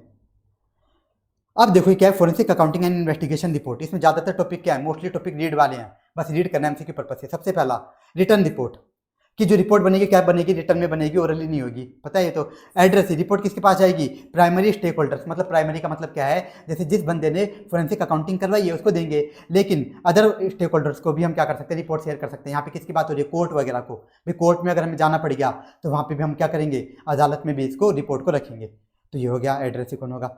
अब फॉर्मेट कंटेंट, बस ये टॉपिक है जो आपको इस वाले टॉपिक में याद करना है, जो हमारी हेडिंग चल रही है forensic accounting and investigation report. तो इसमें बहुत सारी बातें आएंगी छोटी मोटी, कि रिटर्न रिपोर्ट होनी चाहिए, सारी क्या है एमसीक्यू पर्पस से रीड करनी है। बस ये वाला टॉपिक है, ये आपको याद करनी है, अभी बाद में पढ़ाऊंगा, पहले छोटे मोटे कंप्लीट कर लेते हैं। डिस्कशन ऑफ ड्राफ्ट रिपोर्ट, अब ये क्या है, डिस्कशन ऑफ ड्राफ्ट रिपोर्ट। इसमें बोला गया कि मान लो क्लाइंट ने बोल दिया था, जिस बंदे ने फोरेंसिक प्रोफेशनल को अपॉइंट किया था, उसने बोल दिया था कि भाई जब तू रिपोर्ट बनाएगा ना, तो तू डायरेक्ट फाइनल रिपोर्ट मत बनाना, तो क्या बनाना, सबसे पहले ड्राफ्ट रिपोर्ट बनाना। क्या बनाना, सबसे पहले ड्राफ्ट रिपोर्ट बना के मेरे साथ डिस्कस करना, उसके बाद कुछ बातें लगे तो फाइनल रिपोर्ट में वो बातें भी डाल देना। तो इस तरह से क्या करेगा, ड्राफ्ट रिपोर्ट भी बनाएगा। जब क्लाइंट ने क्या बोला है उसको कि भाई तू ड्राफ्ट रिपोर्ट बना, तो ये बात लिखिए, where engagement mandatory requires the discussion of draft report. मतलब अगर क्लाइंट ने बोला है ड्राफ्ट रिपोर्ट बनाने के लिए, तो क्या करेगा, ड्राफ्ट रिपोर्ट भी बनाएगा। अब नेक्स्ट है एजम्पशन लिमिटेशन। अब ये क्या करेगा, अपनी जो रिपोर्ट बनाता है तो वहाँ पे कई सारी कंटेंट डालता है कि मैंने कौन सी सर्विस दी, मेरा स्कोप क्या है, कई सारी बातें बताता है। तो वहाँ पे ये भी बताएगा कि मैंने जब फोरेंसिक अकाउंटिंग करी तो क्या क्या एजम्पशंस ली, और लिमिटेशन कि मेरे को क्या क्या दिक्कतें आई, ये बताएगा। लिमिटेशन का मतलब क्या है, यहाँ पे जब मैंने फोरेंसिक अकाउंटिंग करी तो मेरे को क्या क्या दिक्कतें आई, वो बात भी क्या करेगा, अपनी रिपोर्ट में डाल देगा, अपनी रिपोर्ट के अंदर डाल देगा। जहाँ पे ये लिखा है ये बात भी क्या करेगा, अपनी रिपोर्ट में डालेगा। फिर नेक्स्ट है रिपोर्टिंग टाइमलाइन, कि रिपोर्ट कब तक इश्यू करनी है। तो बोला रीजनेबल टाइम फ्रेम, जो कि कैसे डिसाइड होता है, एज पर एंगेजमेंट टर्म्स। मतलब क्लाइंट ने बोला था 3 मंथ्स, तो बताओ रीजनेबल टाइम क्या होगा, 3 मंथ। तो इस तरह से ये भी क्या होना चाहिए, जो रिपोर्ट होनी चाहिए वो रीजनेबल टाइम में इश्यू होनी चाहिए, मतलब क्लाइंट ने जितना टाइम बोला उसके अंदर ही वो क्या होनी चाहिए, इश्यू होनी चाहिए। अब इसमें लास्ट पॉइंट क्या है, report shall not express an opinion और पास एनी जजमेंट ऑन गिल्ट और इनोसेंस। ये बहुत अच्छा पॉइंट है। क्या क्या लिखा है, report shall not express an opinion और पास एनी जजमेंट ऑन गिल्ट और इनोसेंस। कि रिपोर्ट में जो फोरेंसिक प्रोफेशनल है वो अपनी रिपोर्ट में कभी भी नहीं बताएगा कि मिस्टर जेड नाम का बंदा क्या है, गिल्टी है, इसने ही फ्रॉड किया, इस तरह से कभी भी नहीं लिखेगा, कभी भी नहीं लिखेगा। इसका लॉजिक क्या है, इसका रीजन क्या है, इसका रीजन ये है क्योंकि देखो फोरेंसिक अकाउंटिंग में कि कोई बंदा गिल्टी है कि नहीं, बताओ कौन डिसाइड करता है, ये तो कोर्ट डिसाइड करती है, ये तो कोर्ट। इस कारण से ये अपनी रिपोर्ट में कभी भी नहीं लिखेगा कि मिस्टर जेड गिल्टी है कि नहीं, इस तरह से ओपिनियन कभी भी नहीं देगा। तो ये भी हमारा कंप्लीट हुआ। अब देखो एक छोटा सा मैंने format and content of report, कि रिपोर्ट में क्या क्या आएगा, कि रिपोर्ट में क्या क्या डालेंगे। अब यहाँ पे आपको डाउट आ सकता है, सर रिपोर्टिंग आपने देखो यहाँ पे पढ़ाया था, प्रोसेस ऑफ फोरेंसिक अकाउंटिंग में स्टेप 5 आया था रिपोर्टिंग। इसमें भी तो हम ये देख रहे थे कि रिपोर्ट में क्या क्या डाला जाएगा, कि nature of service, scope, findings, ये सब। तो हमें कैसे पता लगेगा, इसने क्या क्वेश्चन पूछा, तो देखो दोनों टॉपिक सेम ही है, लेकिन कैसे पता लगेगा। अगर ऐसे इस लैंग्वेज पे क्वेश्चन पूछे कि एरियाज ऑफ इन्फॉर्मेशन बताओ, areas of information that needs to be incorporated, तो आपको ये वाला आंसर लिखना है। और अगर ऐसे क्या पूछे फॉर्मेट और कंटेंट बताओ, या फिर की एलिमेंट और कंटेंट बताओ, तो आपको ये आंसर लिखना है। अब यहाँ पे क्या कर दिया, कुछ एक्स्ट्रा पॉइंट्स बता दिए, क्या क्या डालेगा, टाइटल एड्रेस भी डालेगा, जैसे हम डालते हैं नॉर्मल रिपोर्ट में। स्कोप ऑब्जेक्टिव ऊपर भी डाल देते, वही बात यहाँ पे। लिस्ट ऑफ फाइंडिंग्स ऊपर वाली रिपोर्ट में भी था, यहाँ पे भी था। और देखो सिंपल कि जो फोरेंसिक अकाउंटिंग वो कैसी हुई है, as per forensic accounting standards ही है। जैसे हम ऑडिट में लिखते हैं ना कि जो हमने ऑडिट करी है वो as per standards on auditing करी है, ऐसे यहाँ पे भी लिखेगा जो हमने फोरेंसिक अकाउंटिंग करी है वो फोरेंसिक अकाउंटिंग स्टैंडर्ड्स के अकॉर्डिंग करी है। अब ये जो फोरेंसिक अकाउंटिंग स्टैंडर्ड्स है अपने कोर्स में नहीं है, इस तरह से कई सारी बातें डालेगा। और क्या डाल देगा अपनी रिपोर्ट में, अजम्पशंस और लिमिटेशन पे डालेगा। देखो ये जो पॉइंट आया था इसमें भी लिखा हुआ था कि क्या करना है फोरेंसिक अकाउंटेंट को, अजम्पशंस और लिमिटेशंस क्या क्या है, क्या क्या आई वो सारी क्या करनी है अपनी रिपोर्ट में भी डालनी है। तो अजम्पशन लिमिटेशन डाल देगा, समरी डाल देगा, उसने एक्सपर्ट को यूज़ किया है नहीं वो बात डाल देगा। तो ये सारी बातें क्या करेगा अपनी रिपोर्ट में डाल देगा। तो ये भी हमारा कंप्लीट हुआ और ये टॉपिक आपको याद करना है। अब देखो लास्ट टॉपिक है overview of forensic accounting and investigation standards. एकदम बस फालतू सा ओवरव्यू दे रखा है। जैसे जो अपने स्टैंडर्ड्स ऑन ऑडिटिंग होते हैं, बताओ वो किन के काम आते हैं, वो यूजर्स के काम आते हैं, इन्वेस्टर्स वगैरह के। वो जो सीए है जो ऑडिट कर रहा है उसके काम आते हैं, गवर्नमेंट वगैरह के काम आते हैं, सभी के लोगों के काम आ जाते हैं। मतलब इसी तरह से जो फोरेंसिक अकाउंटिंग इन्वेस्टिगेशन स्टैंडर्ड्स है ये भी सभी लोगों के काम आ जाते हैं। किसके काम आते हैं, प्रोफेशनल जो बंदा फोरेंसिक अकाउंटिंग कर रहा है उसके काम आते हैं, यूजर्स के काम आते हैं जिनके लिए रिपोर्ट बन रही है, गवर्नमेंट वगैरह के काम आते हैं, मतलब सभी के काम आ जाते हैं। जो जिन के लिए रिपोर्ट बन रही है उन सभी के काम आ जाते हैं। तो ये फालतू सा टॉपिक है, बस रीड करना है। अब बता देता हूँ इसमें क्या क्या करना है, इसमें सही से बताया नहीं मैंने आपको, कंप्लीट हो गया बस फोरेंसिक अकाउंटिंग इतना सही था। सबसे पहले मीनिंग रीड करनी है, बस डिफरेंस याद कर लेना, कोई भी 4-5 पॉइंट। फोरेंसिक प्रोफेशनल इसमें तो फालतू बात है, यहाँ पे कर लेना 4-5 पॉइंट कि कौन कौन सी सर्विस होंगी। यहाँ पे मैंने बता दिया था कि इन 4 पॉइंट के नाम याद करने हैं, अंदर का नहीं करना, अंदर का रीड करना है। फिर स्टेप्स के नाम सारे याद करने हैं, वो भी स्टेप वाइज ही होने चाहिए, आगे पीछे नहीं होनी चाहिए, स्टेप वाइज। अंदर का किस किस का याद करना है, अंदर का ऑब्टेन एविडेंस ये याद करना है, परफॉर्म एनालिसिस याद करना है और रिपोर्टिंग वाला याद करना है। ये 3 याद करने हैं अंदर के, ये अंदर के भी याद करने हैं, बाकी बस रीड करने हैं अंदर से। फिर आया रिपोर्ट वाला, सारे एमसीक्यू पर्पज से पढ़ने, सारे के सारे एमसीक्यू पर्पज से बस रीड करने हैं। फिर फॉर्मेट एंड कंटेंट ये आपको याद करना है, इसमें भी क्या करना, कोई भी 4-5 पॉइंट्स याद कर लेना। फॉर्मेट कंटेंट में कोई भी 4-5 पॉइंट्स आप याद कर लेना, ठीक है। तो ये भी कंप्लीट हो गया। अब हम इन्वेस्टिगेशन देख लेते हैं।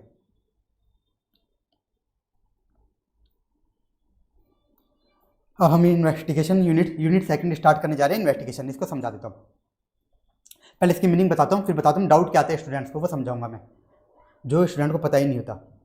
देखो मीनिंग क्या है, ये क्या है, इन्वेस्टिगेशन क्या है, systematic and in depth examination to evaluate a specific situation. कि इसका मतलब क्या है, इन्वेस्टिगेशन का मतलब क्या है, कोई भी पर्टिकुलर सिचुएशन को इवैल्यूएट करने के लिए जो भी इन डेप्थ में एग्जामिनेशन की जाती है उसे ही क्या बोल दिया जाता है, इन्वेस्टिगेशन। वापस बोल देता हूँ कि कोई भी पर्टिकुलर सिचुएशन को चेक करने के लिए, इवैल्यूएट करने के लिए जो भी इन डेप्थ में एग्जामिनेशन की जाती है ना, ये वर्ड काम का, इन डेप्थ में एग्जामिनेशन की जाती है वही क्या होती है, इन्वेस्टिगेशन। अब यहाँ पे स्टूडेंट को कई डाउट आते हैं इन्वेस्टिगेशन में कि ड्यू डिलिजेंस और इन्वेस्टिगेशन में क्या डिफरेंस है, और फोरेंसिक अकाउंटिंग और इन्वेस्टिगेशन में क्या डिफरेंस है। तो ये मैं आपको डाउट अभी क्लियर कर देता हूँ, 1-2 एग्जाम्पल लेता हूँ, उसी में मैं आपको डाउट क्लियर कर दूंगा, और एग्जाम्पल ऐसे लूंगा जिसे डाउट है। तो देखो इन्वेस्टिगेशन कब हो सकती है, मान लो एक मिस्टर ए नाम का बंदा है, ये एक बिजनेस को क्या करना चाहता है, एक बिजनेस को बाय करना चाहता है, एक्वायर करना चाहता है, इस बिजनेस को एक्वायर करना चाहता है, परचेज करना चाहता है। तो ये क्या करवा सकता है, मिस्टर ए नाम का बंदा इसका इन्वेस्टिगेशन करवा सकता है, इस बिजनेस का इन्वेस्टिगेशन करवा सकता है। अब आप बोलोगे सर आप क्या बोल रहे हो, आपने अभी तो हमें ड्यू डिलिजेंस पढ़ाया, उसमें आपने क्या बोला कि अगर हम कोई बिजनेस को एक्वायर करने जाते हैं तो हम इसमें क्या क्या करा लेते हैं, ड्यू डिलिजेंस, कि उसमें इन्वेस्टमेंट करना फायदेमंद है कि नहीं। तो यहाँ पे भी आप क्या बोल रहे हो कि ये क्या करा सकता है, इन्वेस्टिगेशन करा सकता है। तो ऐसा कैसे हो सकता है, तो देखो इन्वेस्टिगेशन में बस इतना सा अंतर है कि यहाँ पे क्या होगा, अगर मान लो इस मिस्टर ए को सिर्फ क्या देखना था कि जो बिजनेस है जिसको मैं एक्वायर करने जा रहा हूँ वो मेरे फायदेमंद होगा कि नहीं, तो ये क्या करा था, ड्यू डिलिजेंस। लेकिन अगर मान लो ये बिजनेस में क्या करने जा रहा है, मिस्टर ए क्या करने जा रहा है, इस बिजनेस को एक्वायर करने जा रहा है, और मिस्टर ए को लगता है कि बिजनेस वाले हैं ना, ये जो बिजनेस वाले लोग हैं ये क्या हैं, ये बहुत गंदे लोग हैं, ये मेरे साथ फ्रॉड कर सकते हैं, मेरे साथ क्या कर सकते हैं, फ्रॉड कर सकते हैं। मतलब मिस्टर ए को इसमें क्या लग रहा है, इस बिजनेस में झोल लग रहा है, कुछ झोल लग रहा है, तो क्या करवा सकता है, तो फिर ये इन्वेस्टिगेशन करवा सकता है। क्यों, क्योंकि इन्वेस्टिगेशन में देखो क्या होती है, इन डेप्थ एग्जामिनेशन होती है, इसलिए क्या करवा सकता है, इन्वेस्टिगेशन करवा सकता है। तो समझ आ गया होगा आपको ड्यू डिलिजेंस और इन्वेस्टिगेशन में क्या अंतर है, कि अगर हमें झोल लगे, ज़्यादा दिक्कत लगे, डाउट लगे, तो हम इन्वेस्टिगेशन करा सकते हैं। अब और इन्वेस्टिगेशन कब हो सकता है, फ्रॉड इन्वेस्टिगेशन भी हो सकता है, फ्रॉड इन्वेस्टिगेशन कि जो फ्रॉड हो रहे हैं उसके रिगार्डिंग भी इन्वेस्टिगेशन हो सकता है। अब आपको डाउट आ गया होगा कि सर अभी आप तुमने पढ़ाया फोरेंसिक अकाउंटिंग, कि फोरेंसिक अकाउंटिंग में जो फोरेंसिक अकाउंटेंट होता है वो अपनी इन्वेस्टिगेटिव स्किल्स को लगाकर फ्रॉड का पता लगाता है। तो अब इसका फ्रॉड इन्वेस्टिगेशन कब होता है, दोनों में डिफरेंस क्या है, कब फोरेंसिक अकाउंटिंग होगी और कब इन्वेस्टिगेशन होगा फ्रॉड का। तो ध्यान से सुनो, फोरेंसिक अकाउंटिंग में तो क्या होता है, एक्सपर्ट बंदा, एकदम एक्सपर्ट बंदा होता है, वो बहुत भयंकर, क्यों, पढ़ाई करता है उसकी स्पेशल, उसके पास इन्वेस्टिगेटिव स्किल्स होती है, तो वो फ्रॉड का पता लगाता है। तो वहाँ पे क्या होता है, जो खतरनाक वाले फ्रॉड होते हैं ना, बहुत खतरनाक हाई लेवल के, वो किसको दिया जाते हैं, फोरेंसिक अकाउंटेंट को दिए जाते हैं, वो पकड़ता है। लेकिन फ्रॉड इन्वेस्टिगेशन में नॉर्मल फ्रॉड दे दिए जाते हैं, नॉर्मल जो फ्रॉड होते हैं वो किसे दे दिए जाते हैं, एक इन्वेस्टिगेटर को दे दिए जाते हैं। अब जो इन्वेस्टिगेशन है वो कोई भी कर सकता है, ये भी आईसीएन ने नहीं बता रखा, लेकिन कोई भी ये भी कर सकता है, अदर पर्सन भी। तो क्वालिफाइड होना चाहिए, थोड़ा ज्ञान तो होना चाहिए बस। तो फ्रॉड इन्वेस्टिगेशन और फोरेंसिक अकाउंटिंग का मतलब भी मैंने आपको बता दिया। लेकिन आपको डाउट आ सकता है कि सर अभी आपने बताया कि जो इन्वेस्टिगेशन है फ्रॉड की, इसमें ज़्यादा बड़े फ्रॉड नहीं होते, ज़्यादा खतरनाक लेवल के, इसमें छोटे मोटे फ्रॉड होते हैं। तो छोटे मोटे फ्रॉड तो ऑडिटर भी तो पकड़ लेता है, वो भी तो पकड़ लेता है। लेकिन ऑडिट में देखो क्या होती है, इनहेरेंट लिमिटेशन होती है। ऑडिट में तो क्या होती है, इनहेरेंट लिमिटेशन होती है, उसमें गारंटी नहीं होती कि ऑडिटर सारे फ्रॉड को पकड़ेगा ही। अब मान लो कोई बिजनेस है, कोई एक्स लिमिटेड है, एक्स लिमिटेड एक एंटिटी है, इसके ओनर्स है, इसके जो TCWG वगैरह है, उनको लगा कि हमारी ये कंपनी में, एक्स लिमिटेड में भयंकर फ्रॉड हो रहे हैं, मैनेजमेंट के लोग भयंकर फ्रॉड कर रहे हैं। तो बताओ क्या ये जो ओनर्स हैं, क्या ऑडिटर पर रिलाई कर लेंगे क्या कि ऑडिटर ही हमको सारे फ्रॉड पकड़ के दे देगा? नहीं। तो ये क्या कराएंगे, ये क्या कराएंगे, फ्रॉड इन्वेस्टिगेशन कराएंगे। तो क्या करा लेते हैं, फ्रॉड इन्वेस्टिगेशन। तो ये डिफरेंस है। तो मैंने डिफरेंस भी बता दिया किस किस में, ड्यू डिलिजेंस इन्वेस्टिगेशन में भी और फोरेंसिक अकाउंटिंग इन्वेस्टिगेशन का भी, दोनों का डिफरेंस बता दिया। क्योंकि आईसीएन ने नहीं बता रखा, आईसीएन ने कहीं पे भी नहीं बता रखा, तो स्टूडेंट्स को डाउट आता है। अब हम इसको स्टार्ट करते हैं। तो हमने मीनिंग देख ली। अब देखो सिंपल सा टॉपिक, वही डिफरेंस क्या ऑडिट और इन्वेस्टिगेशन में। ऑब्जेक्टिव ऑडिट में क्या होता है, ये चेक करना कि financial statement true and fair है कि नहीं। इन्वेस्टिगेशन में बताओ हम क्या कर रहे हैं, पर्टिकुलर सिचुएशन को वैलिडेट करते हैं, तो वही लिख दिया कि पर्टिकुलर सिचुएशन को वैलिडेट करना। दूसरा देखो ये स्पेशल है, थोड़ा ध्यान से समझना। स्कोप, ऑडिट का स्कोप कौन गवर्न करता है, गवर्नमेंट बाय लॉ। बताओ ऑडिट का स्कोप कहाँ बताया गया कि ऑडिट में क्या क्या काम करना है, स्टैंडर्ड्स ऑन ऑडिटिंग है वो हमें बताते हैं क्या क्या काम करना है। लेकिन इन्वेस्टिगेशन में क्या बोला गया कि इसका जो स्कोप है वो गवर्न बाय लॉ भी हो सकता है और नॉन स्टैट्यूटरी भी हो सकता है, दोनों हो सकता है, गवर्न बाय लॉ भी, नॉन स्टैट्यूटरी भी। गवर्न बाय लॉ ये हम कहाँ देखते हैं, ये हमारे लॉ सब्जेक्ट में देखते हैं। लॉ सब्जेक्ट में एक स्पेशल चैप्टर होता है इन्वेस्टिगेशन चैप्टर। तो कंपनीज एक्ट स्पेशली बताता है कुछ ऐसे केस जहाँ पे इन्वेस्टिगेशन कंपलसरी होगी, मैंडेटरी होती है। कुछ केसेज होते हैं वो आप कहाँ पढ़ते हो, लॉ सब्जेक्ट में पढ़ते हो। तो वहाँ पे कंपनी एक्ट ही बता देता है, कि वहाँ पे इन्वेस्टिगेटर को क्या क्या काम करना रहेगा। जो इन्वेस्टिगेटर होगा, जो बंदा इन्वेस्टिगेशन करता है, उसको क्या क्या काम करना होगा, उसके स्कोप में क्या क्या कवर होगा, उसे क्या काम करना है क्या नहीं करना, कौन बता देता है, कंपनी एक्ट ही बता देता है। तो ये तो हो गया गवर्न बाय लॉ। तो ये हम यहाँ पे बिल्कुल भी नहीं समझेंगे, ये आपके लॉ सब्जेक्ट का टॉपिक है और आईसीएन ने दे भी नहीं रखा। आईसीएन ने कौन से दे रखा है, नॉन स्टैट्यूटरी। यहाँ पे क्या होता है नॉन स्टैट्यूटरी, इसमें क्या होता है जो क्लाइंट होता है वही क्या बता देता है हमें स्कोप। जैसे हमारे एग्जांपल में मिस्टर ए नाम का बंदा क्या कर रहा था, इसको बिजनेस को एक्वायर करना था, इसको इस बिजनेस में जो लग रहा था, तो इसकी क्या करवाना चाह रहा था, ये इन्वेस्टिगेशन। तो मिस्टर ए नाम का बंदा ही बता देगा कि मुझे इस बिजनेस में क्या क्या चेक करवाना है, इसकी क्या क्या, किसकी फाइनेंशियल पोजीशन चेक करवानी है, इसकी लॉज एंड रेगुलेशन करवाने हैं, क्या क्या चेक करवाना, कौन बता देगा, मिस्टर ए नाम का बंदा ही बता देगा कि मुझे इसमें क्या क्या चेक करवाना है, किस किस चीज़ों का इन्वेस्टिगेशन कराना है। तो क्लाइंट ही स्कोप डिसाइड कर देता है। तो ये भी हो गया स्कोप। नेक्स्ट देखो पीरियडिसिटी, अभी बताया ऑडिट क्या होती है, पर्टिकुलर पीरियड के लिए होती है, कि क्वार्टरली भी हो सकती है, हाफ ईयरली भी, ईयरली भी, और जनरली क्या होती है, ईयरली होती है। क्वार्टरली हाफ ईयरली कब होती है, तो ये मैं डिटेल में क्लास में बताता हूँ, आप बस ये समझ लो, जनरली ईयरली होती है, तो पर्टिकुलर पीरियड के लिए होती है। लेकिन इन्वेस्टिगेशन इसके लिए ऐसा कोई पीरियड नहीं है, ये तो जब मन करे तब करवा लो। अगला नेचर, ऑडिट में बताओ क्या होती है, सैम्पलिंग होती है, यहाँ पे क्या होता है, लेकिन इन्वेस्टिगेशन में यहाँ पे होता है डिटेल में एग्जामिनेशन होता है। क्या होता है, इन डेप्थ एग्जामिनेशन, मैंने पढ़ा था इन डेप्थ एग्जामिनेशन, तो यहाँ पे क्या होता है डिटेल एग्जामिनेशन। लिमिटेशन, ऑडिट में तो क्या होती है, इनहेरेंट लिमिटेशन होती है। इनहेरेंट लिमिटेशन होती है तभी तो बताओ ऑडिटर क्या देता है, रीजनेबल एश्योरेंस। इस कारण से तो ऑडिटर गारंटी नहीं देता, क्या देता है, रीजनेबल एश्योरेंस ही देता है। क्यों, क्योंकि इनहेरेंट लिमिटेशन। लेकिन इन्वेस्टिगेशन में बताओ क्या कर रहे हैं, इन डेप्थ एग्जामिनेशन। तो इन डेप्थ एग्जामिनेशन कर क्यों पा रहा है, क्यों कर पा रहा है, क्योंकि यहाँ पे कोई भी इनहेरेंट लिमिटेशन नहीं होती, कहाँ पर, इन्वेस्टिगेशन में। नेक्स्ट एविडेंस, ऑडिट में क्या होते हैं, sufficient and appropriate audit evidence लेते हैं, क्यों, वहाँ पे तो इनहेरेंट लिमिटेशन होती है, कंक्लूसिव एविडेंस अपन ऑब्टेन कर ही नहीं सकते। लेकिन इन्वेस्टिगेशन में जो एविडेंस लेंगे वो भी क्या होंगे, कंक्लूसिव होंगे। क्यों, क्योंकि यहाँ पे कोई इनहेरेंट लिमिटेशन नहीं है, हम क्या करें, डिटेल में एग्जामिनेशन कर रहे हैं, तो एविडेंस भी कैसे आएंगे, कंक्लूसिव। अपॉइंटमेंट, ऑडिटर का अपॉइंटमेंट कौन करता है, शेयर होल्डर्स करते हैं, लेकिन इसका अपॉइंटमेंट कौन करता है, कोई भी कर देता है जिसको इन्वेस्टिगेशन कराना है। रिपोर्टिंग, ऑडिट में हम किसे रिपोर्ट करते हैं, शेयर होल्डर्स को रिपोर्ट करते हैं, ओनर्स को रिपोर्ट करते हैं। जहाँ पे इन्वेस्टिगेशन में किसे रिपोर्ट करेंगे, जो बंदा हमसे इन्वेस्टिगेशन करवा रहा है उसको तो रिपोर्ट बना के देंगे, वही लिखा है, to person on whose behalf investigation is carried out. तो ये टॉपिक भी हमारा कंप्लीट हुआ। तो इसका हाथ के हाथ बता देता हूँ, मीनिंग रीड कर लेना, इसमें आप करना चाहो 4-5 पॉइंट याद कर सकते हो। यहाँ पे इसका एक मेमोरी वर्ड बना देता हूँ मैं आपको, मैं 4 पॉइंट्स के अकॉर्डिंग बना देता हूँ आपको मेमोरी वर्ड। पियोन, पी से पीरियडिसिटी, ई से एविडेंस, ओ से ऑब्जेक्टिव, और एन से नेचर। तो आपको जितने पॉइंट याद हो जाए उतने कर लेना, क्योंकि बड़ा चैप्टर है, जितने हो जाए उतने याद कर लेना। तो हमने क्या देख लिया, मीनिंग देख ली, डिफरेंस देख लिए। अब देखो स्टेप्स क्या होंगे इन्वेस्टिगेशन में, सेम टू सेम वही है जो हमने फोरेंसिक अकाउंटिंग में देखे थे। क्या था, सबसे पहला इनिशियलाइजेशन, उसके बाद प्लान बनाता है, उसके बाद एविडेंस कलेक्ट करता है, फिर एविडेंस का एनालिसिस करता है और लास्ट में रिपोर्टिंग। यहाँ पे क्या देखो, एविडेंस कलेक्ट करता है, उनका एनालिसिस करता है, लास्ट में रिपोर्टिंग। इन तीन की तो लैंग्वेज भी सेम है। अब जो स्टेप 1 और 2 है ना, ये दोनों भी सेम ही है, बस यहाँ पे आईसी ने लैंग्वेज अलग कर दी। तो मैं बगल में लिख देता हूँ ताकि आपको समझ आ जाए। यहाँ पे लिख लो इनिशियलाइजेशन। ऐसे नहीं कि एग्जाम में आप अगर पूछे स्टेप्स ऑफ इन्वेस्टिगेशन, तो अगर आपने इनिशियलाइजेशन लिख दिया तो 0 नंबर मिलेंगे। ये तो मैं समझाने के लिए ताकि आप सही से याद कर सको। और ये कौन सा स्टेप है, प्लान वाला, सेकंड स्टेप। तो देखो कैसे सेम है, बताओ। वहां पे हम क्या कर रहे थे फोरेंसिक अकाउंटिंग में, स्टेप 1 इनिशियलाइजेशन में क्लाइंट से मीटिंग करके पता लगा रहे थे मेरे को क्या क्या काम करना है। अब यहाँ पे भी क्या कर रहेगा, ये देखो स्टेप 1 में इन्वेस्टिगेशन में क्या कर रहा है, डिटर्मिनेशन ऑफ ऑब्जेक्टिव एंड इसको पता लगा रहा है कि मेरे को क्या क्या काम करना है, तो वही काम कर रहा है। दूसरे स्टेप में हम क्या कर रहे थे, प्लान बना रहे थे। कैसे, क्लाइंट से मीटिंग करके जो अंडरस्टैंडिंग मिल रही थी उसके बेस पे प्लान बना रहे थे। तो यहाँ पे भी क्या करेंगे, यहाँ पे क्या करेंगे, फॉर्मुलेशन ऑफ इन्वेस्टिगेशन प्रोग्राम, पूरा प्लान बनाएंगे, बस उसकी लैंग्वेज अलग कर दी। अब देखो ये प्लान बनाएंगे तो किन किन बातों का ध्यान रखना है, वो भी ऐसे नहीं दे दिया कि जो प्लान बनेगा इन्वेस्टिगेशन प्रोग्राम, तो प्लान बनाते वक्त किन किन बातों का ध्यान में रखना है। तो एकदम फालतू सा टॉपिक है कि इन्वेस्टिगेशन प्रोग्राम बनाते वक्त किन बातों का ध्यान में रखना है। इंस्ट्रक्शन फ्रॉम क्लाइंट, क्लाइंट से जो बातें करी उनको ध्यान में रखना है। स्कोप, क्लाइंट से बातें करी तो उससे जो काम पता चला उसको ध्यान में रखना है। क्यों ध्यान में रखना है, क्योंकि मान लो क्लाइंट ने हमें कई सारे काम बता दिए, 10-15 काम बताए, तो हमने ये देखना होगा किन काम के लिए मैं कौन सी टीम ले जाऊँ जो बेस्ट रहेगी। टीम का भी तो देखना है ना, अकेला तो हम करते नहीं, कोई भी काम हो अकेला तो करते नहीं, टीम ले जाते हैं। तो टीम पता लगाएंगे कौन सी टीम बेस्ट रहेगी। और क्या देखेंगे, nature and structure of business, कि जिसका हम इन्वेस्टिगेशन करने जा रहे हैं उसका नेचर स्ट्रक्चर कैसा है, कि अगर वहाँ पे रिस्क ज़्यादा तो मेहनत लगेगी, रिस्क कम है तो कम मेहनत लगेगी। और लास्ट अलग स्टेप है क्या, necessary to extend the investigation into the books and records belonging to others.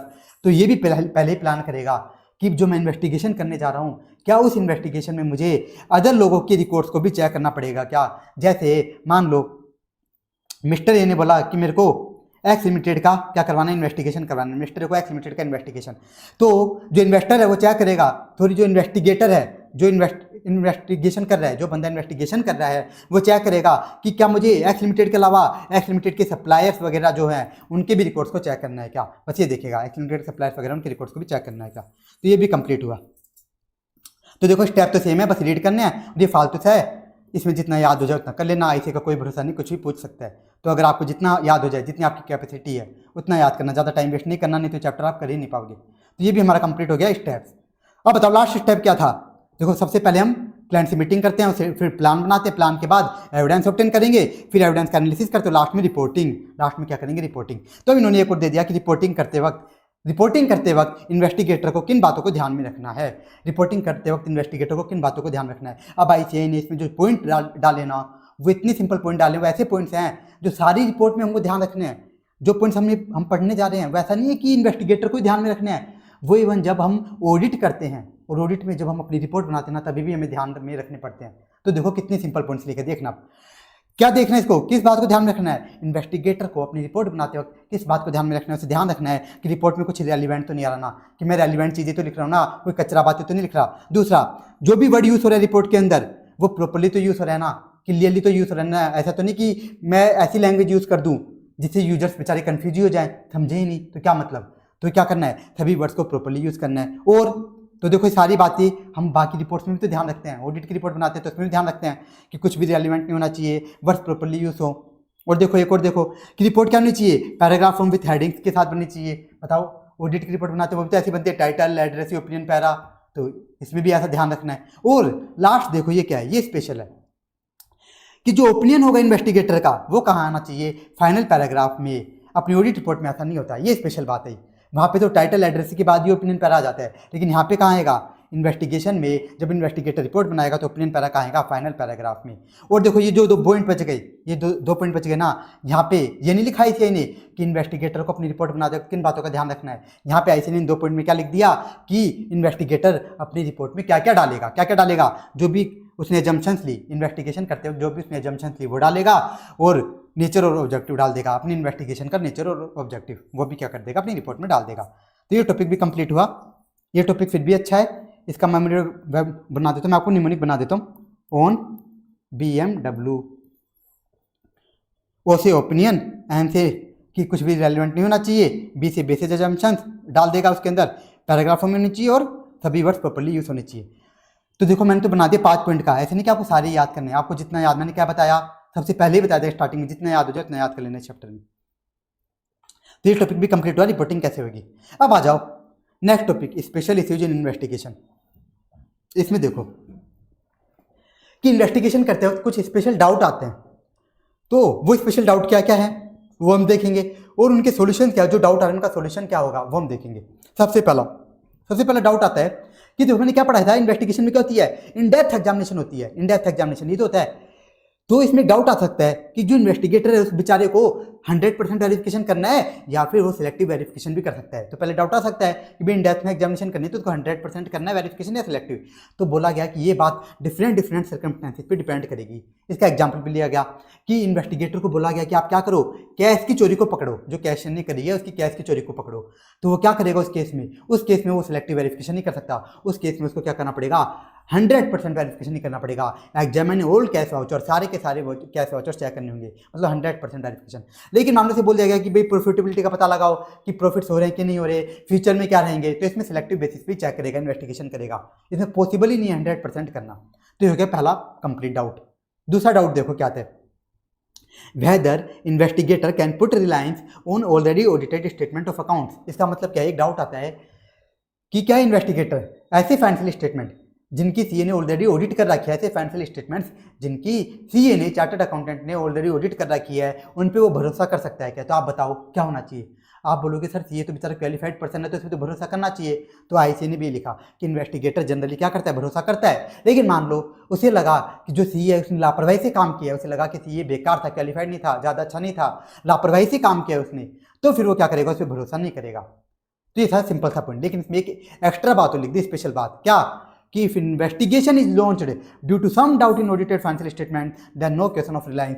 कि इन्वेस्टिगेशन ही क्यों करवाई है, जिस बंदे ने इन्वेस्टिगेशन करवाई है उसने इन्वेस्टिगेशन ही क्यों करवाई है, क्योंकि उस बंदे को ऑडिटेड फाइनेंशियल स्टेटमेंट पे डाउट था कि ऑडिटेड फाइनेंशियल स्टेटमेंट में ही गड़बड़ी है। तो ये जो इन्वेस्टिगेशन कर रहा है जो बंदा यानी इन्वेस्टिगेटर है वो बिल्कुल भी भरोसा नहीं करेगा, फिर तो उसको इन्वेस्टिगेशन करनी ही है, फिर तो उसको इन्वेस्टिगेशन करनी होगी। तो ये भी क्लियर हो गया हमारा डाउट। अब आओ नेक्स्ट कि जो इन्वेस्टिगेटर है वो एक्सपर्ट वगैरह को यूज़ कर सकता है क्या। तो बोला गया हाँ भाई एक्सपर्ट को यूज़ कर सकता है, लेकिन एक कंडीशन डाल दी, इसको क्या करना पड़ेगा, अपने क्लाइंट से रिटर्न कंसेंट लेनी होगी। ऐसे नहीं कि ओरल कंसेंट ले रहा है, क्या रिटर्न में लिखवा के लिए कि मैं एक्सपर्ट को यूज़ कर रहा हूँ तो आप कर लो, क्या करना है, क्लाइंट से रिटर्न में कंसेंट लेनी है। फिर इन्वेस्टिगेटर भी फ्यूचरिस्टिक स्टेटमेंट दे सकता है क्या। अगर मान लो उसका क्लाइंट बोल रहा है कि मेरे को तो फ्यूचरिस्टिक स्टेटमेंट दे कि फ्यूचर में मेरे फायदा होगा कि नहीं, तो ये साफ साफ मना कर देगा, बोल देगा कि मैं फ्यूचरिस्टिक स्टेटमेंट नहीं देता, मेरा काम क्या है डिटेल में एग्जामिनेशन करना, कंक्लूसिव एविडेंस लेना, तो मैं फ्यूचरिस्टिक स्टेटमेंट नहीं देता। अगला क्या है, क्या इन्वेस्टिगेटर को वर्किंग पेपर्स बनाने पड़ते हैं क्या, जैसे ऑडिटर बनाते हैं ना वर्किंग पेपर्स, तो बोला गया हाँ इसको भी बनाने हैं, इसको भी वर्किंग पेपर्स बनाने हैं और उसको भी डॉक्यूमेंट करना है फाइल में। जैसे हम ऑडिट के जो वर्किंग पेपर्स होते हैं उनको क्या करते हैं, एक फाइल के अंदर डॉक्यूमेंट करते हैं, वैसे भी इसको क्या करना है, अपने वर्किंग पेपर्स को एक फाइल में डॉक्यूमेंट करना है। फिर लास्ट डाउट क्या आता है, basis of opinion of investor, कि जो इन्वेस्टिगेटर है वो कभी भी स्पेक्युलेटिव ओपिनियन नहीं दे सकता, हवा में बातें नहीं कर सकता। जब वो अपना ओपिनियन रख रहा है तो हवा में बातें नहीं करनी। क्यों बताओ, इसमें तो क्या कर रहा है, इन्वेस्टिगेटर पे कभी भी इनहेरेंट लिमिटेशन नहीं होती, डिटेल में एग्जामिनेशन करते हैं और क्या करते हैं, कंक्लूसिव एविडेंस ऑब्टेन करता है। तो इसको जो ओपिनियन भी देना है वो गारंटी वाला ही देना है, स्पेक्युलेटिव ओपिनियन नहीं देना, हवा में बातें नहीं करनी। ये टॉपिक भी कंप्लीट हुआ। अब आप बोलोगे सर इस पे क्वेश्चन कैसे आएगा, आईसी ये बोलेगा कि स्पेशल इश्यूज बताओ, नहीं आईसी कैसे पूछता है इस पे क्वेश्चन। देखो यहाँ पे 5-6 केस है, तो क्वेश्चन में 3-4 केस डाल देगा, कोई भी 3-4 केस, फिर आपको बताना पड़ेगा कि इसमें इसका आंसर क्या क्या होगा, इसकी सोल्यूशन क्या क्या होगा, बस इतना सा बताना है। कोई भी केस पूछ लेगा क्वेश्चन में 2-3, फिर आपको उनके आंसर बताने रहेंगे। ये कंप्लीट हुआ। अब आ जाओ next, special aspects in connection with business investigation, कि बिजनेस इन्वेस्टिगेशन में कुछ स्पेशल एस्पेक्ट्स होते हैं, तो उन स्पेशल एस्पेक्ट्स की इन्वेस्टिगेशन कैसे होगी वो हम सीखने जा रहे हैं। मतलब यहाँ पे वो चीज़ें शुरू हो गई वाउचिंग वेरिफिकेशन वाली, क्या क्या वेरीफाई करेंगे, जो कि हज़ारों तरीके से हो सकती है। सबसे पहला क्या है, सबसे पहला स्पेशल एस्पेक्ट क्या है बिजनेस इन्वेस्टिगेशन में, कि factors to be considered while studying the economic and financial position of business, कि अगर मान लो इन्वेस्टिगेटर को बोला गया कि तो क्या करके दे, तो बिजनेस की इकोनॉमिक एंड फाइनेंशियल पोजीशन की इन्वेस्टिगेशन करके दे, कि जो बिजनेस की फाइनेंशियल इकोनॉमिक पोजीशन है वो कैसी है, उसकी इन्वेस्टिगेशन करके बता, अच्छी है बेकार है। तो ये क्या क्या चेक करेगा, तो कई सारी बातें चेक करेगा। यहाँ पे ऐसे 3-4 पॉइंट दे रखे हैं, वो देखो क्या क्या देखेगा, एकदम स्पीड से बता देता हूँ। फिक्स्ड एंड वर्किंग कैपिटल देखेगा कि उसकी फिक्स्ड वर्किंग कैपिटल कितनी है, कैश पीपी वगैरह ये सब कितना है उसका, ये सब कितना है, ज़्यादा है तो यानी फाइनेंशियल पोजीशन अच्छी, कम है तो फाइनेंशियल पोजीशन बेकार। और क्या देखेगा, कि ये जो बिजनेस है जिसकी मैं इन्वेस्टिगेशन कर रहा हूँ उसके फ्यूचर में सेल्स और प्रॉफिट्स के ट्रेंड्स क्या रहेंगे, कि फ्यूचर में सेल्स और प्रॉफिट्स का ट्रेंड्स क्या रहेगा, बढ़ेंगे या कम होंगे सेल्स और प्रॉफिट्स, वो देखेगा। तो अगर बढ़ रहे हैं तो यानी पोजीशन अच्छी वरना बेकार। लेकिन सिर्फ इतना से नहीं देखना कि ट्रेंड्स बढ़ रहा है या कम हो रहा है, क्या और देखना है, देखो क्या देखना है इसको, क्या देखना है, रिटर्न ऑन कैपिटल एम्प्लॉयड भी देखनी है। इसको क्या देखना है, रिटर्न ऑन कैपिटल एम्प्लॉयड, कि मान लो इसने देखा कि अभी तो लॉस हो रहे हैं लेकिन फ्यूचर में क्या होंगे, फ्यूचर में सेल्स और प्रॉफिट बढ़ेंगे, फ्यूचर में सेल्स और प्रॉफिट बढ़ेंगे। तो ये देखकर ही खुश नहीं हो जाना, ये भी देखना है रिटर्न ऑन कैपिटल एम्प्लॉयड क्या है। मान लो इसने देखा कि अभी तो लॉस चल रहे हैं लेकिन फ्यूचर में जो प्रॉफिट्स बढ़ रहे हैं, लेकिन जो रिटर्न ऑन कैपिटल एम्प्लॉयड आ रही है वो कितनी आ रही है, ओनली 1% आ रही है। मतलब फ्यूचर में प्रॉफिट्स तो आ रहे हैं, अभी तो लॉस चल रहा है, और फ्यूचर में क्या होगा, फ्यूचर में तो प्रॉफिट्स आएगा, लेकिन जो प्रॉफिट आ रहा है वो कितना है, उसका रिटर्न ऑन कैपिटल एम्प्लॉयड कितना है, ओनली मान लो 1% आ रहा है, ओनली कितना आ रहा है 1%। तो यानी उसकी फाइनेंशियल पोजीशन क्या है, बेकार है। इस तरह से पता लगाएगा। और क्या देखेगा, ये देखेगा कि जो बिजनेस है जिसकी मैं इन्वेस्टिगेशन कर रहा हूँ वो 100% कैपेसिटी पे काम भी तो कर रहा है कि नहीं कर रहा। कि मान लो इस बिजनेस के पास बड़ी बड़ी मशीन्स हैं, कई सारी बिल्डिंग्स हैं, तो बिल्डिंग खाली पड़ी तो नहीं रहती कि खाली पड़ी है कोई यूज़ ही नहीं हो रहा। मशीन्स है वो 1 ईयर में मान लो 10,000 यूनिट्स मैन्युफैक्चर कर सकती है, लेकिन ऐसा तो नहीं कि एंटिटी ओनली 4,000 यूनिट्स मैन्युफैक्चर करती है। तो ये सारी चीज़ें भी देखेगा। इस तरह से पता लगाएगा इकोनॉमिक एंड फाइनेंशियल पोजीशन। तो इसमें आपको जितने पॉइंट याद हो जाए उतने कर लेना, 2 पॉइंट तो 2, 3 तो 3, 4 तो 4, जितने हो जाए उतने। फिर देखो नेक्स्ट क्या है, factors to be considered in assessing the future maintainable turnover. इसमें भाई ने क्या बताया है, इसमें ऐसे नहीं बताया है कि बताओ ये इन्वेस्टिगेटर क्या कर रहा था, ऊपर क्या कर रहा था, ऊपर वाले टॉपिक में ये पता लगा रहा था कि फ्यूचर में क्या सेल्स होगी, पता लगा रहा था ना। तो ये कैसे पता लगाएगा कि फ्यूचर में कैसे कितनी सेल्स होगी, फ्यूचर में कितनी सेल्स रहेगी, बढ़ेगी कम होगी, कितनी सेल्स रहेगी, कैसे पता लगाएगा, उस बात का इन्वेस्टिगेशन कैसे करेगा, वो हम देखने जा रहे हैं। तो इसके लिए क्या देखेगा, ये ट्रेंड देखेगा, मतलब पास्ट ट्रेंड क्या रहा सेल्स का, पास्ट में कितनी कितनी सेल्स हुई है, तो इससे एक आइडिया लग जाएगा। एक तो ये देखेगा। और क्या देखेगा, मार्केटेबिलिटी देखेगा। ये देखेगा कि जिस बिजनेस का मैं इन्वेस्टिगेशन कर रहा हूँ वो अपने बिजनेस को न्यू मार्केट में एक्सपेंड कर पाएंगे कि नहीं। अगर एक्सपेंड कर पाएंगे तो यानी फ्यूचर में सेल्स बढ़ेगी, अगर नहीं कर पाएंगे तो यानी फ्यूचर में सेल्स नहीं बढ़ेगी। और क्या देखेगा, कॉम्पिटिशन, कि जिस बिजनेस का मैं इन्वेस्टिगेशन कर रहा हूँ उसमें कंपटीशन कितना है, कंपटीशन कितना रहेगा फ्यूचर में, सेम रहेगा, तो यानी इस ट्रेंड पे ज़्यादा असर नहीं आएगा, जो पास्ट ट्रेंड उस पर असर नहीं आएगा अगर कंपटीशन सेम रहता तो। लेकिन इन्वेस्टिगेटर को लगा कि फ्यूचर में तो कंपटीशन बहुत ज़्यादा बढ़ जाएगा, तो ये जो पास्ट ट्रेंड से क्या होंगे, डिक्रीज होंगे, फिर क्या होंगे, डिक्रीज होंगे। इस तरह से पता लगाएगा। और क्या देखेगा, पॉलिटिकल एंड इकोनॉमिक कंसिडरेशन, मतलब क्या देखेगा, गवर्नमेंट पॉलिसी देखेगा, इफेक्ट ऑफ गवर्नमेंट पॉलिसीज। ये देखेगा कि जिस बिजनेस का मैं इन्वेस्टिगेशन कर रहा हूँ उस बिजनेस के रिगार्डिंग गवर्नमेंट ने क्या पॉलिसीज बनाई है, कुछ पॉलिसीज बनाई है कि नहीं बनाई। अगर बनाई है, अगर गवर्नमेंट ने अगर पॉलिसीज बनाई है तो वो पॉलिसीज इस बिजनेस के लिए फेवरेबल है या अनफेवरेबल है। अनफेवरेबल हुई तो ट्रेंड क्या होगा, डिक्रीज होगा, और फेवरेबल हुई तो ट्रेंड क्या होगा, इंक्रीज होगा। इस तरह से पता लगाएगा। तो ये टॉपिक भी कंप्लीट हुआ। कितना सिंपल सा टॉपिक है। देखो इसमें भी जितने पॉइंट जाए उतने, लेकिन इसका फिर भी मैं बना देता हूँ निमोनिक, एकदम सिंपल सा है, पॉलिटिकल टीएमसी, इसलिए मैं इसका बना रहा हूँ। पॉलिटिकल टीएमसी, एक पॉलिटिकल पार्टी है, TMC political economic consideration, T से ट्रेंड, एम से मार्केटेबिलिटी और सी से कंपटीशन। ये भी कंप्लीट हो गया। नेक्स्ट टॉपिक, यहाँ पे तो बस नाम लिखा के टाइप्स ऑफ इन्वेस्टिगेशन। बताओ मैंने क्या बताया था स्टार्टिंग में कि जो इन्वेस्टिगेशन है गवर्नड बाय लॉ भी हो सकती है और नॉन स्टैट्यूटरी भी, तो ये बता रखा है, नॉन स्टैट्यूटरी और गवर्नड बाय लॉ। ये कहाँ होती है, हम कहाँ पढ़ते हैं, कंपनी एक्ट में, लॉ सब्जेक्ट में पढ़ते हैं। नॉन स्टैट्यूटरी हम यहाँ पे देखेंगे, तो कौन कौन सी देखेंगे, ये भी कई सारी हो सकती है। यहाँ पे तो ऐसे नहीं 6 दे रखी, कई सारी हो सकती हैं, लेकिन हम इन 6 को डिटेल में पढ़ेंगे कि इन केसेज में इन्वेस्टिगेशन कैसे होगी, कि इनकमिंग पार्टनर कराना चाह रहे हैं इन्वेस्टिगेशन, प्राइवेट कंपनीज के शेयर्स की वैल्यूएशन की इन्वेस्टिगेशन हो रही है तो वो कैसे होगी, बैंक इन्वेस्टिगेशन कराना चाहती है लोन देते वक्त, वो कैसे होगी, सारी बातें हम सीखेंगे अब। तो अब वो स्टार्ट करने जा रहे हैं। अब आ जाओ, सबसे पहला investigation on behalf of incoming partner. तो इसकी इन्वेस्टिगेशन कैसे होगी, सबसे पहले तो समझा देता हूँ मैं होता क्या है। मान लो एक पार्टनरशिप फर्म में इसने क्या किया, मिस्टर ए नाम के बंदे को ऑफर दिया। पार्टनरशिप फर्म ने मिस्टर ए नाम के बंदे को ऑफर दिया कि तू क्या कर, तो हमारी फर्म में आके पार्टनर बन जा। लेकिन मिस्टर ए को इस फर्म में डाउट हो रहा है, इसे डाउट हो रहा है कि मुझे पार्टनर बनना चाहिए कि नहीं बनना चाहिए, कि फर्म वाले मेरे साथ धोखा तो नहीं करेंगे, मुझे बेवकूफ़ तो नहीं बनाएंगे। तो ये मिस्टर ए क्या करा सकता है, इसका इन्वेस्टिगेशन करा सकता है। मिस्टर ए इसका इन्वेस्टिगेशन करवा सकता है किसी भी इन्वेस्टिगेटर से। तो ये होती है, इसे बोला जाता है investigation on behalf of incoming partner, कि जो मिस्टर ए है क्या करवा सकता है, इसका इन्वेस्टिगेशन। तो इन्वेस्टिगेशन कैसे होगा, क्या क्या हम देखेंगे, तो इसमें बहुत सारी बातें हो सकती है, बहुत सारी बातें, लेकिन ऐसे नहीं, यहाँ पे 8 से 10 पॉइंट लिख रखे हैं, वो हम देख लेते हैं कि क्या बताया गया। कुछ पॉइंट मैं बता देता हूँ। Ascertain the history and growth of firm, हम फर्म की पूरी हिस्ट्री देखेंगे, उसकी ग्रोथ देखेंगे कि उसकी लास्ट ईयर्स में कितनी ग्रोथ हुई है, ये देखेंगे। पार्टनरशिप डेट देखेंगे। बताओ फर्म में सबसे मेन क्या होती है, पार्टनरशिप डेट में जो प्रोविजंस लिखे होते हैं सबसे मेन वही तो होते हैं एक पार्टनर के लिए। तो उसको देखेगा इन्वेस्टिगेटर कि भाई जो पार्टनर होगा उसके पावर्स क्या रहेंगी, ड्यूटीज क्या रहेंगी, उसके राइट्स क्या होंगे, वो ड्राइंग्स कितनी कर सकता है, तो ये सारी बातें पता लगाएगा।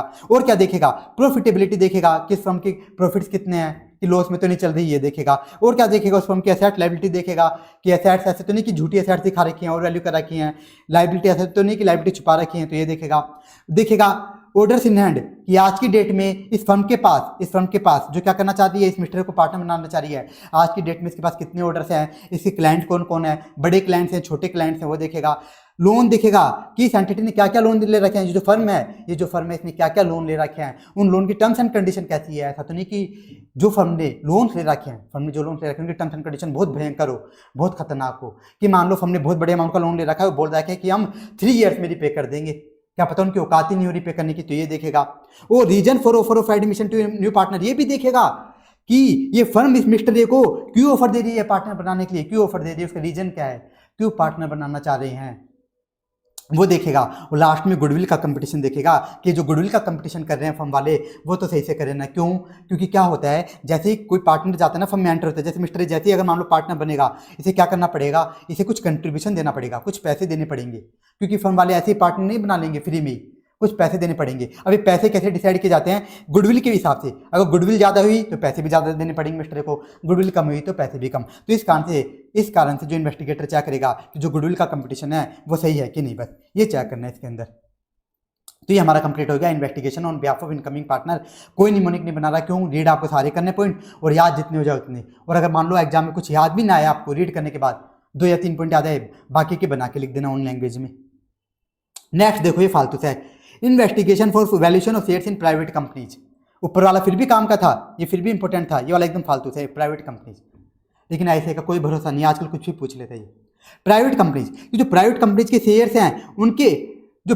शेयर्स हैं, उनका जो वैल्यूएशन हो रखा है वो सही है कि नहीं, क्यों, जो प्राइवेट कंपनीज के शेयर्स है ना, उनका स्टॉक एक्सचेंज पे खरीदारी बिक्री नहीं होती, तो हो सकता है कि प्राइवेट कंपनी क्या करी हो, अपने शेयर्स के वैल्यूएशन में घोटाला कर रही हो, तो इनका इन्वेस्टिगेशन भी हो सकता है। तो इसमें बताएगा कि इसमें कि वैल्यूएशन कैसे होना चाहिए। तो वैल्यूएशन के 2 मेथड होते हैं। ये मेथड कहाँ दी गई आपके एफएम सब्जेक्ट में, क्या क्या, नेटवर्थ बेसिस और यील्ड बेसिस। नेटवर्थ बेसिस में क्या बोला जाता है कि जो एंटिटी की नेटवर्थ है उसे क्या मान लो, तुम उसको ही वैल्यूएशन मान लो। जो एंटिटी की नेटवर्थ है ना, उसको क्या मान लो, शेयर्स का वैल्यूएशन मान लो कि वही क्या है, शेयर्स का वैल्यूएशन है। लेकिन उस जो हम नेटवर्थ लेंगे वो तो क्या आएगा, वो तो पूरा वैल्यूएशन आएगा सभी शेयर्स का। हमें क्या चाहिए, मान लो पर इक्विटी शेयर चाहिए, तो हम क्या करेंगे, net worth divided by total number of shares, इस तरह से हम क्या निकाल लेंगे, पर इक्विटी शेयर वैल्यू निकाल लेंगे। तो ये था नेटवर्थ बेसिस। दूसरा क्या होता है, यील्ड बेसिस। यील्ड बेसिस में क्या किया जाता है, इसमें लास्ट 5 to 7 ईयर्स के प्रॉफिट लिए जाते हैं, उनका एवरेज किया जाता है, मतलब एवरेज प्रॉफिट कैलकुलेट किए जाते हैं। जनरली लास्ट 5 ईयर्स के क्या किए जाते हैं, प्रॉफिट उठाए जाते हैं, उनका एवरेज किया जाता है। जैसे ही एवरेज प्रॉफिट आया तो क्या किया जाता है, उसकी वैल्यूएशन नहीं माना जाएगा। जैसे एवरेज प्रॉफिट आया ना, उसको क्या किया जाता है, रीजनेबल रेट ऑफ इंटरेस्ट से क्या किया जाता है, कैपिटलाइज किया जाता है। इसको एग्जाम्पल से समझाता हूँ। मान लो हमने लास्ट 5 ईयर्स की एवरेज प्रॉफिट निकाले, वो आया, एवरेज प्रॉफिट आया 1 करोड़। कितना आया, 1 करोड़। अब मान लो रीजनेबल रेट ऑफ इंटरेस्ट कितनी है, इंटरेस्ट रेट है 10%। तो हमें क्या पता लगाना है, वैल्यूएशन पता लगाना है। तो वैल्यूएशन क्या होगा, यहाँ पे वैल्यूएशन क्या होगा ये 1 करोड़ डिवाइडेड बाई 10%। तो बताओ शेयर्स का वैल्यूएशन कितना आया, टोटल 10 करोड़ आया। कितना आया, 10 करोड़। लेकिन 10 करोड़ तो टोटल शेयर्स का, हमें क्या चाहिए, पर शेयर, तो हम इसको क्या कर देंगे, divided by total number of shares. इस तरह से वैल्यूएशन होता है। तो ये एफएम की बातें थी। अब देखो ICAI ने यहाँ पे नहीं बता रखा कि इन्वेस्टिगेटर को क्या करना है, तो मैं बता देता हूँ यहाँ पे इन्वेस्टिगेटर को क्या करना है। यहाँ पे तो ICAI ने मेथड ऑफ वैल्यूएशन बता दिए कि क्या क्या मेथड होंगे वैल्यूएशन करने के क्या क्या मेथड्स होंगे। इन्वेस्टिगेटर को क्या करना है, इसको चेक करना है कि जो वैल्यूएशन हुआ है वो इन्हीं मेथड से हुआ है ना, और अगर इन्हीं मेथड से हुआ है तो जो नेटवर्थ उठाई गई है वो सारी चीज़ें सही तो उठाई गई ना, ऐसे तो नहीं गलत नेटवर्थ ले ली, नेटवर्थ से मान लो 10 करोड़ ले ली 15 करोड़, ऐसा तो नहीं है। इस तरह से चेक करना है।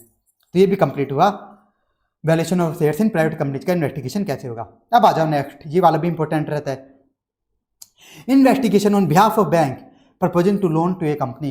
एक बैंक के पास कोई कंपनी आई लोन मांगने, लोन दे दो, तो बैंक इसका इन्वेस्टिगेशन करा सकता है कि मुझे इसे लोन देना चाहिए कि नहीं देना चाहिए। अगर बैंक को क्या हो रहा है, उस कंपनी में ज़्यादा ही डाउट हो रहा है कि ये तो ज़्यादा बर्बाद कंपनी हो सकती है कि ये रिपेयर नहीं कर पाएगी, तो क्या करवा सकते हैं, बैंक वाले इन्वेस्टिगेशन करवा सकते हैं।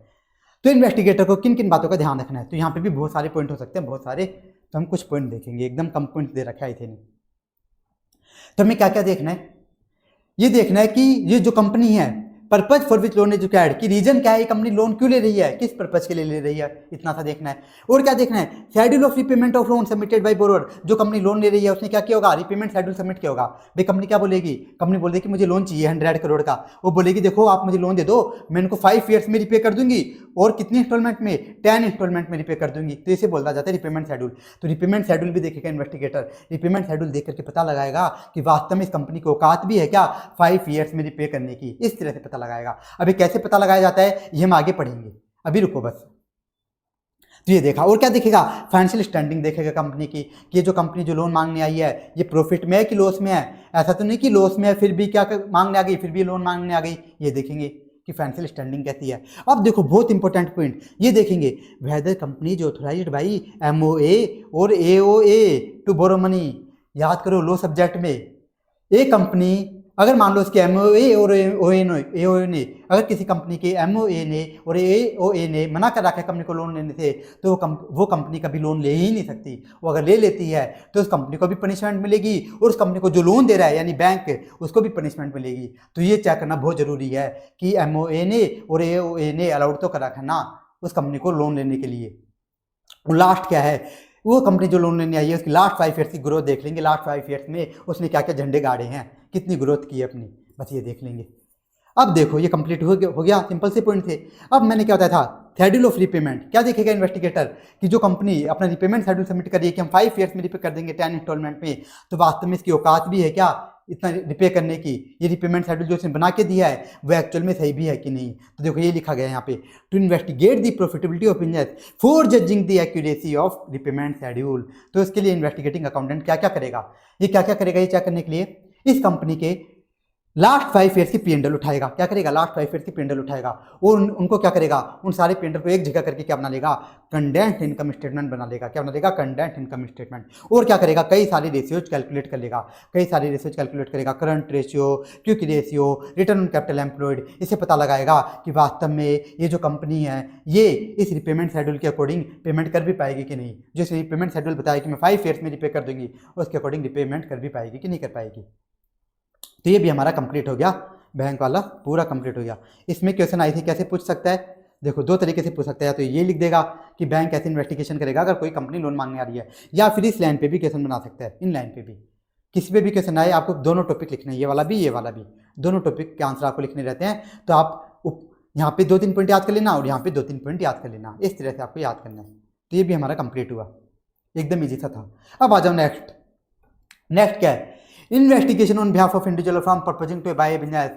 कि कोई भी बंदा अगर क्या करने जा रहा है, किसी बिजनेस को एक्वायर करना चाहता है और वो क्या करवाना चाहता है उसकी इन्वेस्टिगेशन, तो उसकी इन्वेस्टिगेशन कैसे होगी कि अगर बिजनेस को हम एक्वायर करना चाहते हैं, परचेज करना चाहते हैं, तो उसकी इन्वेस्टिगेशन कैसे होगी। तो यहाँ पे ऐसे ने क्या किया, प्रोप्राइटरी बिजनेस का अलग बता दिया और कंपनी का अलग बता दिया, प्रोप्राइटरी और पार्टनरशिप का एक में बता दिया और कंपनी का अलग से बता दिया कि कैसे इन्वेस्टिगेशन होगी। तो देखो अगर मान लो जो बिजनेस हम परचेज करने जा रहे हैं, क्या करने जा रहे हैं, वो क्या है, प्रोप्राइटरी बिजनेस है या फिर पार्टनरशिप बिजनेस है, तो उसको हम कैसे, उसमें क्या क्या इन्वेस्टिगेट करेंगे। तो बहुत सारी चीज़ें इन्वेस्टिगेट हो सकती है, बहुत सारी बातें, लेकिन ऐसे नहीं 4-5 नाम दे रखे हैं। देखो क्या क्या इन्वेस्टिगेट करेगा, बताओ इन्वेस्टिगेटर ये देखेगा कि जो बिजनेस हम एक्वायर करने जा रहे हैं, कि जो मेरा क्लाइंट है जो बिजनेस एक्वायर करने जा रहा है वो बिजनेस बेच क्यों रहा है, वो अपने बिजनेस को भी बेच क्यों रहा है, उसका रीजन देखेगा कि बिजनेस बेच क्यों रहा है। दूसरा देखो स्पेशल पॉइंट है length of lease under which premises are held, कि भाई जी मेरा क्लाइंट जिस बिजनेस का एक्वायर करने जा रहा है, वो बिजनेस मान लो किसी एक बिल्डिंग में हो रहा है, ये बिजनेस, इस बिल्डिंग में बिजनेस चल रहा है। अब ये बिल्डिंग है ना इस बिजनेस वालों की नहीं है, इनकी नहीं है,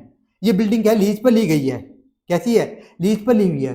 तो ये देखेगा, तो इन्वेस्टिगेटर को देखना है कि लीज पीरियड कितना बचा, मान लो लीज पीरियड बचा ओनली 2 ईयर्स रिमेनिंग है, ओनली 2 ईयर्स रिमेनिंग। तो क्या होगा 2 साल बाद जैसे लीज पीरियड क्या होगा, जैसे 2 साल बाद, जैसे 2 ईयर्स के बाद लीज पीरियड खत्म होगा, वैसे क्या होगा, इस बिल्डिंग का ओनर क्या बोल देगा, इन बिजनेस को यहाँ से बंद करवा देगा। हो सकता है कि 2 साल बाद वो बिल्डिंग का ओनर इस लीज पीरियड को रिन्यू भी ना करके दे, ये भी तो हो सकता है ना। तो अगर मामला ऐसा हुआ तो क्या हो जाएगा, ये बिजनेस पूरा का पूरा बर्बाद हो जाएगा, पूरा का पूरा बर्बाद। तो ये भी हो सकता है। इसका आंसर से क्या देखना है, length of lease under which premises are held, ये भी देखना है किसी इन्वेस्टिगेटर को। और क्या देखना है, age of present managerial staff and their continuity, क्या देखना है कि जो बिजनेस एक्वायर करने जा रहे हैं मेरा क्लाइंट जो बिजनेस एक्वायर करने जा रहा है उसमें प्रेजेंट मैनेजर स्टाफ की जो स्टाफ है, टॉप मैनेजमेंट के स्टाफ है, उनकी एज क्या है, कि वो जवान लोग हैं या बूढ़े हैं। बूढ़े होंगे तो क्या हो सकता है कि वो 2-4 साल के बाद ही बिजनेस छोड़ के चले जाए, हो सकता नहीं, बूढ़े हो गए, उम्र हो गई तो काम नहीं होता तो छोड़ के जा सकते हैं 2 साल बाद ही। तो ये देखना है। दूसरा क्या देखना है, अगर मान लो ये जो स्टाफ थे ना, प्रेजेंट मैनेजर स्टाफ, मान लो इनकी एज क्या थी, एकदम जवान लोग थे ये, फिर ये देखना है कि वास्तव में कंटिन्यू करेंगे कि नहीं, कि जैसे ही मेरा क्लाइंट इस बिजनेस को एक्वायर करेगा, इन बिजनेस को एक्वायर करेगा, तो जो जवान मैनेजमेंट के लोग थे, जो क्वालिफाइड लोग थे, वो इस बिजनेस में रिटेन करेंगे या छोड़ के चले जाएंगे। ये भी देखना है कि जवान तो थे लेकिन ऐसा तो नहीं कि छोड़ के चले जाएं, तो वो बात भी देखनी पड़ेगी। तो ये भी हमारा कंप्लीट हुआ। वो लास्ट में क्या देख लेनी है, गुडविल का वैल्यूएशन देख लेना है कि भाई गुडविल कितनी है इस बिजनेस की, वास्तव में एक्चुअल कैलकुलेशन क्या है गुडविल की, उस अकॉर्डिंग तो हम क्या करेंगे, इसको पेमेंट करेंगे इस कारण से। तो ये भी कंप्लीट हुआ। अब बताया गया जो बिजनेस खरीदने जा रहे हो क्या कंपनी हो, तो यहाँ पे भी कई सारे पॉइंट हो सकते हैं, लेकिन ऐसे ने कौन से पॉइंट लिख दिए, जो कंपनी वाली चीजें होती हैं वो पॉइंट लिख दिए।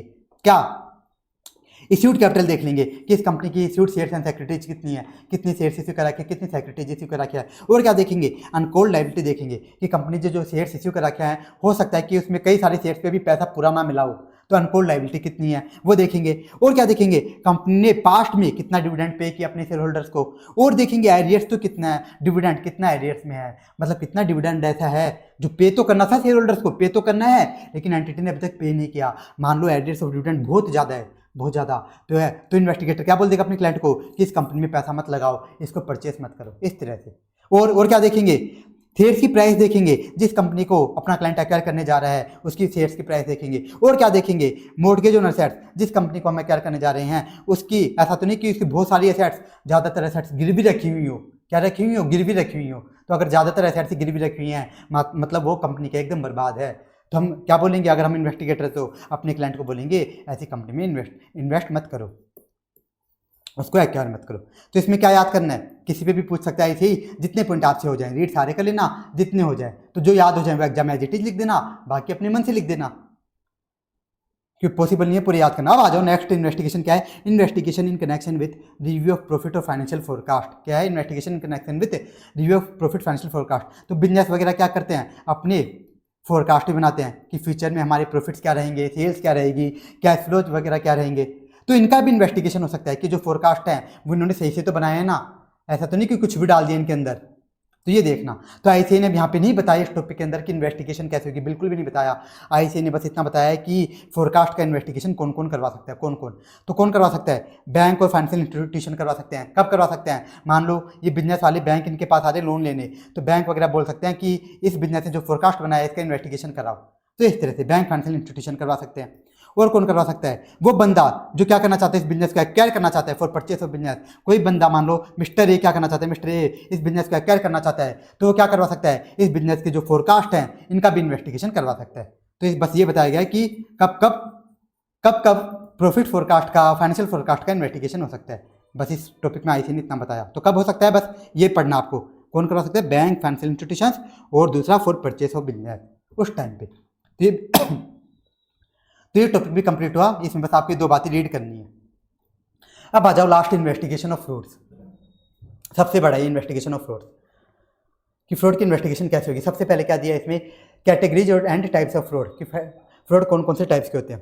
सबसे पहला FFR, fraudulent financial reporting, misappropriation of that, और करप्शन, ब्राइबरी। आप बोलोगे सर ये क्या होते हैं, तो ये सारा हमने डिटेल में 240 में पढ़ा है, सिर्फ 240 में, तो यहाँ पे मैं आपको नहीं पढ़ा रहा कि कैटेगरीज टाइप्स ऑफ फ्रॉड कौन कौन से होते हैं। दूसरा टॉपिक आया, नेक्स्ट टॉपिक देखो क्या आया, fraud at different levels. Different level पे कौन कौन से फ्रॉड, एक होते हैं कॉर्पोरेट फ्रॉड, जो कंपनी के लेवल पे होते हैं कि कंपनियां क्या फ्रॉड करती हैं। देखो क्या क्या करती है, एकदम सिंपल सा टॉपिक है, मनी लॉन्ड्रिंग एक्टिविटीज करती हैं, मतलब ब्लैक मनी को व्हाइट में कन्वर्ट करना। ये कौन करेगा, कंपनियां करेगी, इसके एम्प्लॉय थोड़ा ना करेंगे, कौन करेगा, कंपनियां करेंगी।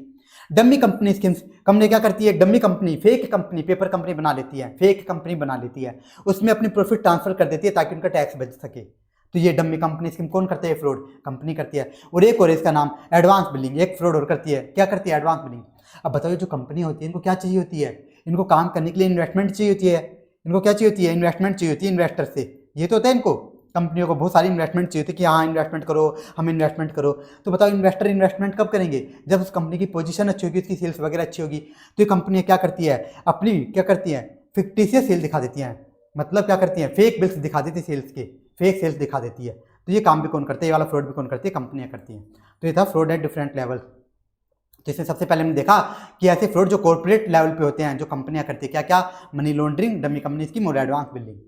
तो इसमें क्या करना है, नाम रीड करने हैं, ये एमसीक्यू में भी पूछा जा सकता है और अंदर का बस रीड करके छोड़ देना, एकदम फालतू से, ठीक है। नेक्स्ट है fraud at operational level employees, मतलब ऐसे फ्रॉड जो कि मोस्टली कौन करते हैं, एम्प्लॉइज करते हैं। क्या क्या, टैंपरिंग ऑफ चेक्स, कि एम्प्लॉय को बोला गया कि ए नाम के बंदे को क्या करना, चेक भर के दे दे, चेक भर के दे दे, तो एम्प्लॉय क्या करते हैं, उस चेक में अपना ही नाम डाल देता है, पे नेम अल्टर्ड, अपना नाम भर लेता है। दूसरा है ऑफ बुक फ्रॉड, ये कब होते हैं ऑफ बुक फ्रॉड, जब एक ही बंदे को ज़्यादा पावर दे दी जाती है, एक ही बंदे को, एक एम्प्लॉय को ज़्यादा पावर, वही बंदा सेल्स कर रहा है, उसी के पास कैश आती है, वही बंदा रिकॉर्डिंग करता है, तो वो बंदा क्या करता है, जैसी सेल्स होती है और जैसी सेल्स होकर उसके पास रोकड़ा आता है, कैश आती है, तो क्या करता है, उस बात को, सेल्स को रिकॉर्ड ही नहीं करता बुक में, तो इसे बोला जाता है ऑफ बुक फ्रॉड्स। ये होते हैं ऑफ बुक, ये कब होते हैं, जब एक ही बंदे को ज़्यादा पावर दे दी जाती है। अगला क्या है, कैश मिस एप्रोप्रिएशन, इसका मतलब क्या है, एक तो एकदम सिंपल सा है, क्या है ये, नॉर्मल जो चोरी बोलते हैं ना हम, चोरी करना, गलत में से पैसे उठा लेना, गुल्लक में से, वो है कैश मिस एप्रोप्रिएशन, चोरी करना। फिर नेक्स्ट दो क्या है, fraudulent disbursement expense reimbursement scheme, इसमें क्या करते हैं एम्प्लॉइज, फेक बिल्स बना लेते हैं कि हमारा इतना खर्चा हो गया, फिर मैनेजमेंट को जाके बोलते हैं कि हमारा इतना खर्चा हो गया, हमें रिम्बर्समेंट दो, इस तरह से ये होते हैं फ्रॉडुलेंट डिसबर्समेंट और expense reimbursement scheme. Next payroll fraud, नाम से पता चल रहा है कि जो एम्प्लॉइज की वेजेस है, मान लो एक्चुअल है 50,000, दिखा देंगे कितनी 52,000, तो एक्स्ट्रा जो पैसा है वो क्या करते हैं, अपनी जेब में डाल लेते हैं। और नेक्स्ट क्या है, कमीशन स्कीम, इसमें कैसे फ्रॉड किया जाता है, मान लो टॉप मैनेजमेंट के लोगों ने बोला कि आप जितनी ज़्यादा सेल्स होगी ना, सेल्स जितनी ज़्यादा होगी उतना ज़्यादा आपको कमीशन मिलेगा उस बेसिस पे, तो ये क्या करते हैं, क्योंकि इन्हें पता है कि हम जितनी ज़्यादा सेल्स करेंगे उतनी ज़्यादा कमीशन, तो क्या कर देते हैं, फिक्टिशियस बिलिंग, फेक बिल्स बना देते हैं सेल्स के, फेक सेल्स दिखा देते हैं, झूठी सेल्स दिखा देते हैं। तो ये है कुछ फ्रॉड जो कहाँ होते हैं, ऑपरेशनल लेवल एम्प्लॉइज। मैं पढ़ा देता हूँ, फिर बता दूंगा एक साथ क्या क्या याद करना है क्या नहीं। अब आओ नेक्स्ट टॉपिक, तो ये हमारा कंप्लीट हो गया क्या, फ्रॉड एट डिफरेंट लेवल्स, तो हमने कॉर्पोरेट फ्रॉड देख लिया, फिर देख लिया एम्प्लॉइज लेवल पे। अब आओ नेक्स्ट टॉपिक क्या है, some situations in which fraud can occur along with investment procedures. हम कुछ ऐसी सिचुएशन देख रहे हैं कि हम ऐसी सिचुएशन देखेंगे जहाँ पे फ्रॉड कैसे कैसे किया जाता है, हम देखेंगे कुछ सिचुएशंस के अंदर कि कुछ सिचुएशंस के अंदर फ्रॉड कैसे किया जाता है, फ्रॉड कैसे किया जाता है और उसको इन्वेस्टिगेटर पकड़ेगा कैसे, वो हम देखेंगे।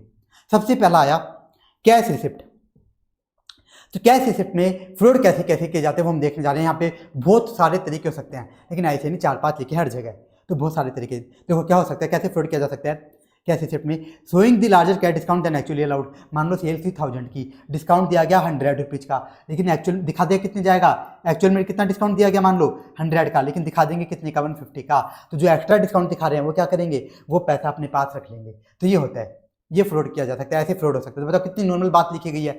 दूसरा देखो कैसे फ्रॉड हो सकता है, दोनों सेम बात करें, एडजस्टिंग फिक्टिशियस क्रेडिट और adjusting the cash sale as credit sale, मतलब कैश सेल हुई है उसको क्या दिखा देना, क्रेडिट सेल, उसको क्या दिखा देना, क्रेडिट सेल। जैसे कैश सेल हुई मान लो 5000 की, तो जैसे ही पैसा आया उसको अपने पास रख लेंगे और उसको क्या दिखा देंगे, क्रेडिट सेल। क्या दिखा देंगे, जैसे मान लो डेटर ए, ऐसे लिख देंगे, एंट्री पास कर देंगे, डेटर ए टू सेल, मतलब ये नाम के बंदे से पैसा मिला 1000 रुपीज़ मिले, तो उसको क्या करेंगे, अपने पास रख लेंगे, लेकिन एंट्री क्या पास कर देंगे, डेटर ए टू सेल, ये एंट्री पास कर दी। अब जैसे ही बहुत सारा टाइम हो जाएगा तो क्या बोल देंगे डेटर को कि ये तो बैड डेब्ट्स हो गया, इस तरह से कर देते हैं। तो ये फ्रॉड हो सकता है। फिर और क्या हो सकता है, राइटिंग ऑफ गुड डेब्ट एट बैड डेब्ट्स, कि कोई बेचारा अच्छा डेटर है जो टाइमली पेमेंट करता है, लेकिन उस गुड डेटर को क्या दिखा देंगे, बैड डेब्ट्स, और जैसे ही उसे गुड डेटर से एक्चुअल में पेमेंट मिलेगा तो वो पेमेंट अपने पास रख लेंगे और क्या बोल देंगे, तो बैड डेब्ट्स हो गया, इस तरह से। अब बताओ ये सारे फ्रॉड कब हो सकते हैं, ये तब हो सकता है जब एंटिटी के इंटरनल कंट्रोल बहुत ही ज़्यादा वाहियात हो, बहुत बेकार हो, तब हो सकता है। तो ये हमने देख लिया कैसे रिसिप्ट में कैसे कैसे फ्रॉड हो सकते हैं। अब आया ये तो हमने देख लिया फ्रॉड कैसे हो सकते हैं, अब इनको पकड़ेगा कैसे इन्वेस्टिगेटर, तो वो यहाँ पे दे रखा है वेरिफिकेशन। अब ये मैं आपको नहीं पढ़ा रहा, आप रीड करना चाहते हो कर लेना, वरना मैं आपको इसके तरीके बताता हूँ वेरिफिकेशन में क्या करना है। वेरिफिकेशन का अगर क्वेश्चन आए ना कभी भी, तो आपको क्या करना है, ऊपर वाले पॉइंट्स में ही वेरीफाई वर्ड लगा देना, उनको थोड़ा सा घुमा के लिख देना, उनको ही थोड़ा सा घुमा के लिख देना, आपको नंबर मिल जाएंगे। क्यों, जब भी वेरिफिकेशन का क्वेश्चन आता है ना, ऐसे ये पॉइंट तो आंसर में देगा ही साफ साफ, तो लेकिन क्या करेगा साथ में, ये आंसर ये तो देगा ही पॉइंट तो आंसर में अपने, लेकिन साथ साथ एग्जामिनर को इंस्ट्रक्शंस भी देता है कि अगर क्या करता है स्टूडेंट, अगर स्टूडेंट अपने ओन वर्ड्स में भी लिख देता है वेरिफिकेशन के नाम, तो भी आप उसको नंबर दो, साफ साफ लिखता है, इंस्ट्रक्शन देता है कि अगर स्टूडेंट थोड़ा भी लॉजिकल लिख दे, थोड़ा सा भी, तो आप उसको नंबर दे दो, इस तरह से लिख करके देता है। इसलिए मैं ये जो वेरिफिकेशन है आपको नहीं पढ़ा रहा, आप सेल्फ रीड करना चाहते हो कर लेना। अब आ जाओ नेक्स्ट, कैश पेमेंट, कि कैश पेमेंट में फ्रॉड कैसे किए जाते हैं, मतलब कैसे किए जाते हैं, making double payment of invoice, paying false invoice. भाई जो फ्रॉड करेगा वो बंदा क्या करेगा, फेक इनवॉइस बना लेगा, फेक बिल, कि मान लो एक एग्जांपल एक तो है double payment of invoice, actual में पेमेंट ऑफ 500 का, दिखा देगा कितने का, कि मैंने 800 का किया पेमेंट, इस तरह से दिखा देगा, फेक बिल दिखा देगा और रुपये मांग लेगा और जो एक्स्ट्रा रुपये अपनी जेब में डाल लेगा। तो इस तरह से। दूसरा क्या है, paying personal expense out of business. Business के पैसे से क्या करें, अपने घर के खर्चे पे कर रहे हैं, घर के खर्चे। अब क्या कर देते हैं, लेकिन ये और क्या कर देते हैं, जो रिकॉर्ड्स हैं, एंटिटी के रिकॉर्ड्स हैं, उनमें क्या कर देते हैं, उनमें घपला कर देते हैं। छुपाना तो पड़ेगा, तो उनके अंदर घपला कर देते हैं। अब ये घपला कैसे कर पाएंगे, जब आप एम्प्लॉय को ज़्यादा पावर देते हो, तब हो पाता है ये चीज़ें। और कैसे हो सकता है कैश पेमेंट में, falsely adjusting refund in customer account. मान लो किसी कस्टमर को सेल्स करी थी, वो दुखी हो क्या गया आपके पास रिफंड मांगने, तो उसको रिफंड क्या कर दी, झूठी रिफंड दिखा दी, एक्चुअल में दी नहीं और झूठी रिफंड दिखा दी, और वो पैसा क्या जो झूठा रिफंड दिखाया अपने पास रख लिया। अगला क्या है, एक्सेस वेजेस दिखा दिए, कि मान लो एम्प्लॉयज को जो वेजेस पे किए हैं 50,000 किए हैं, लेकिन दिखा दिए कितने 55,000, और जो एक्स्ट्रा पैसा वो क्या किया, अपने पास रख लिया। तो इस तरह से तो बहुत सारे पॉइंट हो सकते हैं, एकदम लॉजिकल पॉइंट लिखे सिंपल से। तो ये आपको क्या करना है, ये भी रीड करना है। फिर इसका वेरिफिकेशन ये सेल्फ रीड कर लेना, करना चाहो तो, वरना बना के लिख देना। फिर नेक्स्ट आया फ्रॉड थ्रू सप्लाई लेजर। इसका मतलब क्या होता है, सप्लायर को न तो अपना क्रेडिटर, मतलब ये बताया जा रहा है क्रेडिटर्स अकाउंट को यूज करके क्रेडिटर अकाउंट में कैसे घोटाले किए जाते हैं, कैसे फ्रॉड किए जाते हैं क्रेडिटर अकाउंट में। तो देखो कैसे किया जाता है इसमें, adjusting the duplicate invoice as purchase in supplier account. मतलब क्रेडिटर अकाउंट में क्या कर दिया जाता है, जो क्रेडिटर अकाउंट बनता है उसमें फेक परचेस दिखा दी जाती है। भाई परचेस कौन सी वाली, फेक वाली दिखा दी 500 रुपये की, कि भाई हमने परचेस किए क्रेडिटर से कितने की, 500 की, तो फेक परचेस दिखा देते हैं। और क्या करते हैं, मैनेजमेंट से पैसा मांग लेते हैं, भाई हमें पैसा दो 500 रुपये, हमें देखो क्रेडिटर को पेमेंट करके आनी है। इस तरह से दिखा देते हैं। और क्या करते हैं, अब ये वाला पॉइंट देखो, accepting the purchase invoice at higher than market price. कि एम्प्लॉय किसके पास गए, सप्लायर के पास गए सामान खरीदने। मान लो उन्होंने गुड्स खरीदे सप्लायर से 1000 रुपीज़ के, कितने के खरीदे, 1000 रुपीज़ के गुड्स परचेज किए। लेकिन अभी क्या करते हैं, सप्लायर को बोलते हैं कि आप ना जो बिल बना रहे हो उसमें 1000 रुपीज़ मत दिखाओ, बिल में कितने का बना दो, बिल बना दो 1200 रुपीज़ का। तो क्या करेंगे, जो एक्स्ट्रा रुपये का बिल बनाया वो खुद खा जाएंगे। अब आप बोलोगे सर ऐसा थोड़ा होता है, सप्लायर क्यों बना के देगा, भैया सप्लायर को 1000 रुपीज़ में गुड्स बेच रहा है तो 1200 का बिल क्यों बना के देगा। तो यहाँ पे क्या करते हैं, ऐसे एम्प्लॉय सप्लायर को भी अपने साथ मिला लेते हैं, फ्रॉड करने में अपने साथ मिला लेते हैं। वो बोलते हैं देख तू 1200 का बिल बना दे, कितने का फायदा होगा, 200 का, आधे 100 रुपये तू रखना, 100 रुपये मैं रखूंगा। इस तरह से, तो इस तरह से होता है। तो बताओ कितना लॉजिकल दिया है। अगला देखो एक और, क्या है, withdrawing the amounts unclaimed by supplier. क्या withdrawing the amounts unclaimed by supplier, ऐसा पैसा, मान लो एक एग्जाम्पल लेता हूँ मैं, क्रेडिटर अपना, इसको उठाते हैं तो ये कन्फ्यूज करेगा। एक सप्लायर है या एक क्रेडिटर है, कौन, राम नाम का। ये बेचारा बहुत अच्छा सप्लायर है और अपन क्या करते थे, बहुत सारा सामान खरीदते, बहुत सारा सामान खरीदते, लेकिन इसको ना अभी 500 का पेमेंट बचा हुआ है इसका, जो अभी हमें पेमेंट करना है, हमने पेमेंट नहीं कर रखा, 500 इसका बैलेंस बचा हुआ है। लेकिन राम नाम का अच्छा बंदा है, ये क्रेडिटर क्या है, बहुत अच्छा है। तो इसने क्या बोला कि आप ना मेरे से इतना सामान खरीदते हो, तो जो 500 रुपये मैं मांगता हूँ ना, ये अब नहीं मांग रहा मैं आपसे, भी आपसे नहीं मांग रहा, 500 रुपये मत देना मुझे। लेकिन ये राम नाम का बंदा ये बात किसे बोल रहा है, उस एंटिटी के एम्प्लॉय को बोल रहा है। क्यों एम्प्लॉय को क्यों बोल रहा है, क्योंकि इस ऑर्गेनाइजेशन ने अपने एम्प्लॉय को बहुत ज़्यादा पावर दे रखी है। तो राम नाम का बंदे इस एम्प्लॉय को बोलता है कि भाई मैं तेरे से 500 रुपये नहीं मांग रहा, इस ऑर्गेनाइजेशन से 500 रुपये नहीं मांग रहा, इस ऑर्गेनाइजेशन को पे नहीं कर रहे। तो ये एम्प्लॉय क्या करते हैं, एम्प्लॉय गंदा आदमी होता है, तो ये अपने जाके ये बात मैनेजमेंट को नहीं बताता। ये मैनेजमेंट को क्या बोलता है, ये एम्प्लॉय मैनेजमेंट को क्या बोलता है, इस राम नाम के बंदे को देखो 500 रुपये देने हैं, वो मांग रहा है तो मुझे दे दो। तो मैनेजमेंट का बंदा क्या करता है, इस एम्प्लॉय को 500 रुपये पकड़ा देता है। अब बताओ ये एम्प्लॉय क्या करते हैं, 500 रुपये का ये अपने पास रख लेता है। क्यों, क्योंकि राम नाम के बंदे ने, क्रेडिटर ने तो मना कर ही दिया कि मेरे को 500 रुपये मत देना। तो इस तरह से भी फ्रॉड होते हैं, इस तरह से भी फ्रॉड होते हैं। तो ये भी मैंने आपको डिटेल में समझा दिया, वैसे समझाने की नीड नहीं थी रिवीजन में, लेकिन मैंने समझा दिया। तो ये भी कंप्लीट हुआ विड्रॉइंग द अमाउंट्स अनक्लेम्ड। तो इसकी जो वेरिफिकेशन है ये भी आप सेल्फ रीड कर लेना, करना चाहते हो, वरना बना के लिख देना। ये भी कंप्लीट हुआ। अब आ जाओ नेक्स्ट कस्टमर्स लेजर में, मतलब जो डेटर अकाउंट है उसमें कैसे किया जाता है फ्रॉड, डेटर अकाउंट में कैसे फ्रॉड किया जाता है। सबसे पहला है टीमिंग एंड लीडिंग मेथड। तो टीमिंग एंड लीडिंग मेथड में क्या किया जाता है, मान लो एक डेटर है, अपना डेटर है, इससे पैसे मिले, मान लो 5000 रुपीज़, कितने मिले 5000। तो जैसे ही से पैसे मिले ना, तो यहाँ पे क्या करता है एम्प्लॉय, कोई एंट्री पास नहीं करता, मतलब एंट्री पास होनी चाहिए, cash account debit to debtor है 5000, लेकिन नहीं करता। फिर मान लो क्या होता है, नेक्स्ट टाइम डेटर बी से पैसा मिलता है, कितना 6000 रुपीज़ का। अभी क्या करता है, जैसे डेटर बी से पैसा मिलता है ना, अभी ये एंट्री पास करता है, लेकिन क्या एंट्री पास करता है, cash account debit to debtor A. अभी डेटर ए वाली पास कर रहा है, डेटर बी वाली अभी भी पास नहीं कर रहा।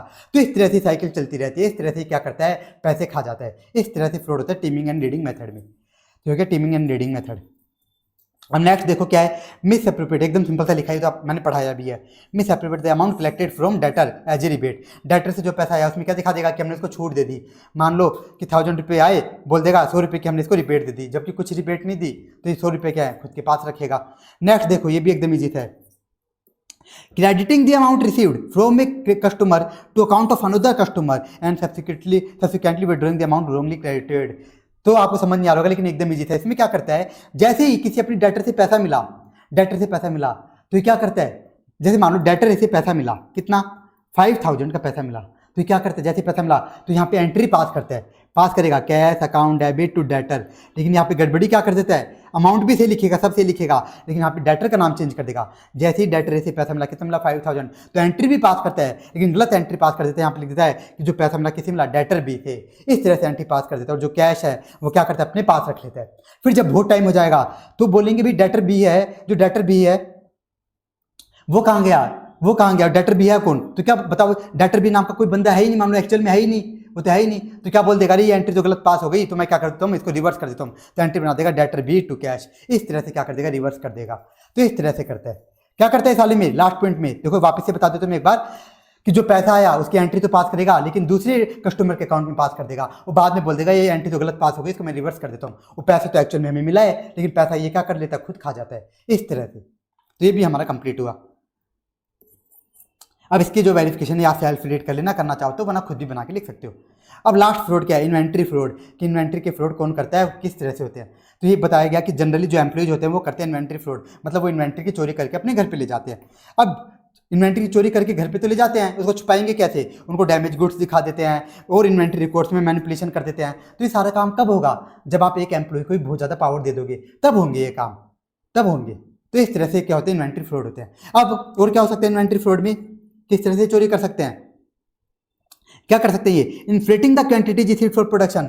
मान लो कोई प्रोडक्ट को बनाने के लिए 150 kg क्या चाहिए, रो मटेरियल चाहिए 150 kg, लेकिन ये क्या कर देंगे, इसको 180 kg दिखा देंगे। कितना दिखा देंगे, 180 kg। जो एक्स्ट्रा यूज़ हो रहा है वो क्या करेंगे, जो एक्स्ट्रा है बताओ 30 kg का, यानी ये यूज़ तो हुआ नहीं, यूज़ तो एक्चुअल में कितना हुआ है, 150 kg का हुआ है। एक्चुअल में जो रो मटेरियल यूज़ हुआ है कितना हुआ है, 150 kg का ही हुआ है, लेकिन जो इन्होंने एक्स्ट्रा शो किया तो क्या कर देंगे, जो एक्स्ट्रा था ना ये अपने घर पे उठा के ले जाएंगे 30 kg का। इस तरह से। और ये सारे फ्रॉड कब होते हैं, जब एंटिटी के कंट्रोल्स बहुत वाहियात होते हैं, तब होते हैं। तो ये भी हो गया इन्वेंट्री फ्रॉड कैसे होते हैं, इसके बहुत सारे तरीके हो सकते हैं, ऐसे नहीं 3-4 बस बताया है। फिर वेरिफिकेशन कैसे होगा, ये सेल्फ रीड आप कर ही लेना, मैंने तरीका बता ही दिया कि वेरिफिकेशन का आंसर कैसे लिखना है। तो ये टॉपिक भी हमारा कंप्लीट हुआ। अब आओ नेक्स्ट, इंडिकेटर्स ऑफ फ्रॉड। ये एकदम फालतू टॉपिक दे रखा है कि फ्रॉड की इंडिकेशन कैसे मिलेगी। हमने ऐसे 240 में बहुत सारे पॉइंट देखे हैं फ्रॉड इंडिकेशन के, ऐसे यहाँ पे 2-3 पॉइंट लिखे हैं, बहुत फालतू टॉपिक डालने नहीं चाहिए था। यहाँ पे देखो क्या क्या लिखा है कि अकाउंटिंग रिकॉर्ड्स में अगर गलतियां मिल रही हैं, कि अकाउंटिंग रिकॉर्ड्स में गलतियां मिल रही हैं, उसमें कुछ अमाउंट रिकॉर्ड नहीं हो रहा, तो यानी इसका मतलब क्या इंडिकेशन है कि यहाँ पे फ्रॉड हो रहे हैं। दूसरा कि जो अपनी ऑर्गेनाइजेशन है वहाँ से एविडेंस गायब हो रहे हैं, वहाँ से डॉक्यूमेंट्स गायब हो रहे हैं, तो यानी ये क्या है, इंडिकेशन हो रही है कि यहाँ पे फ्रॉड हो रहा है। मैनेजमेंट रेस्पॉन्स है ना, एक्सेप्टेबल मैनेजमेंट रेस्पॉन्स, कि मैनेजमेंट वाले रिकॉर्ड्स का एक्सेस नहीं दे रहे, मैनेजमेंट वाले रिकॉर्ड देने में या तो एक्सेस नहीं दे रहे, या फिर रिकॉर्ड देने में बहुत ज़्यादा टाइम कर रहे हैं, बहुत ज़्यादा डिले लगा रहे हैं, तो भी क्या मिलेगी, इंडिकेशन मिलेगी कि ये क्या है, इंडिकेटर ऑफ फ्रॉड, कि यहाँ पे फ्रॉड हो सकता है। और ऐसे कई सारे इंडिकेटर्स हो सकते हैं। तो एकदम फालतू सा टॉपिक है, फालतू क्यों बोलता हूँ, क्योंकि ये तो हमने डिटेल में बहुत सारे पॉइंट देखे हैं, कहाँ पे, ऐसे 240 में। फिर आया क्या, फ्रॉड डायमंड, 4 एलिमेंट्स है फ्रॉड। अब देखो अगर इनके नाम पढ़ोगे ना, क्या क्या है, ऐसे 240 में नाम पढ़े हमने, इंसेंटिव, प्रेशर, फिर अपॉर्चुनिटी, फिर नेक्स्ट क्या होता है, एटीट्यूड, रैशनलाइजेशन, बस एक एक्स्ट्रा दिया कैपेबिलिटी। यहाँ पे क्या बताया गया है कि लोग फ्रॉड करते क्यों हैं, ये बताया गया इस टॉपिक में। सबसे पहला क्या है, इंसेंटिव को क्या बोलते हैं, प्रेशर भी बोलते हैं। कि मान लो कोई बंदा है, उसने बहुत बड़े अमाउंट का लोन ले रखा है और उसकी फाइनेंशियल पोजीशन बहुत बेचारे की बेकार है, पे ही नहीं कर पा रहा, तो वो क्या कर सकता है, वो ऐसे केस में, क्योंकि उस पर इतना प्रेशर आ गया, तो क्या कर सकता है, फ्रॉड कर सकता है। दूसरा अपॉर्चुनिटी, कि आप कहीं पे गए, आपको क्या मिल गया, नोटों की गड्डी दिख गई नीचे पड़ी हुई, वहाँ पे कोई नहीं है, एकदम अंधेरा है, ना कोई कैमरा, कुछ भी नहीं है, तो चाहे उसकी फाइनेंशियल पोजीशन कितनी अच्छी क्यों ना हो, उसकी फाइनेंशियल पोजीशन कितनी भी अच्छी क्यों ना हो, वो बंदा भी फ्रॉड कर सकता है अपॉर्चुनिटी मिलने पर। नेक्स्ट है रेशनलाइजेशन, एटीट्यूड, का व्यवहार कैसा है। मान लो उसका पूरा खानदानी चोर है, तो क्या सोचेगा, चोरी करनी तो अच्छी बात है, तो वो क्या कर सकता है, फ्रॉड कर सकता है। और लास्ट क्या, कैपेबिलिटी, कि फ्रॉड करने वाला बंदा क्या सोचता है कि ये तो कलाकारी है, फ्रॉड करना तो भाई मेरे में दिमाग है इसलिए कर रहा हूँ, तो वो फ्रॉड कर सकता है। तो ये भी कंप्लीट हुआ।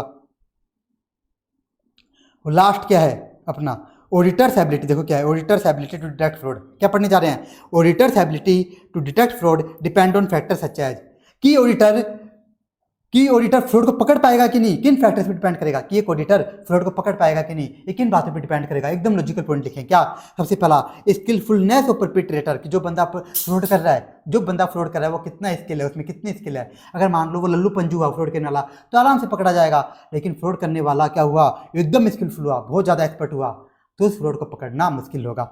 दूसरा क्या है, फ्रीक्वेंसी ऑफ मैनिपुलेशन, कि जो फ्रॉड हो रहा है ऑर्गेनाइजेशन में एक बार ही हो या बार बार, एक बार हुआ तो थोड़ा फ्रॉड पकड़ना मुश्किल होगा, लेकिन वो फ्रॉड बार बार किए जा रहे हैं तो यानी फ्रॉड पकड़ना आसान हो जाएगा। नेक्स्ट, डिग्री ऑफ कोलोजन इन्वॉल्व, कि जो फ्रॉड हो रहा है एक अकेला बंदा कर रहा है, कई सारे लोग मिल करके कर रहे हैं, तो अगर मिल करके कर रहे हैं तो पकड़ना मुश्किल हो जाएगा, अकेला कर रहा है तो पकड़ा जा सकता है। और सीनियरिटी ऑफ इंडिविजुअल्स इन्वॉल्व, कि जो फ्रॉड हो रहा है वो कोई छोटा मोटा बंदा कर रहा है, छोटा मोटा एम्प्लॉय कर रहा है, या कोई टॉप मैनेजमेंट का आदमी कर रहा है। छोटा मोटा एम्प्लॉय कर रहा है ना तो उसको पकड़ना आसान होगा, लेकिन अगर टॉप मैनेजमेंट का एम्प्लॉय कर रहा है, टॉप मैनेजमेंट का बंदा कर रहा है तो उसको पकड़ना मुश्किल हो जाएगा। बस ये बात यहाँ पे लिखी गई है। तो ये टॉपिक भी कंप्लीट हुआ। अब मैं पूरा बता देता हूँ कैसे पढ़ना है ये टॉपिक। कैटेगरीज बस रीड करनी है। कॉर्पोरेट फ्रॉड्स, इसमें 3 नाम दे रखे हैं, 3 नाम रीड कर लेना, गलती से याद हो जाए 2 नाम याद कर लेना, अंदर का कुछ भी याद नहीं करना।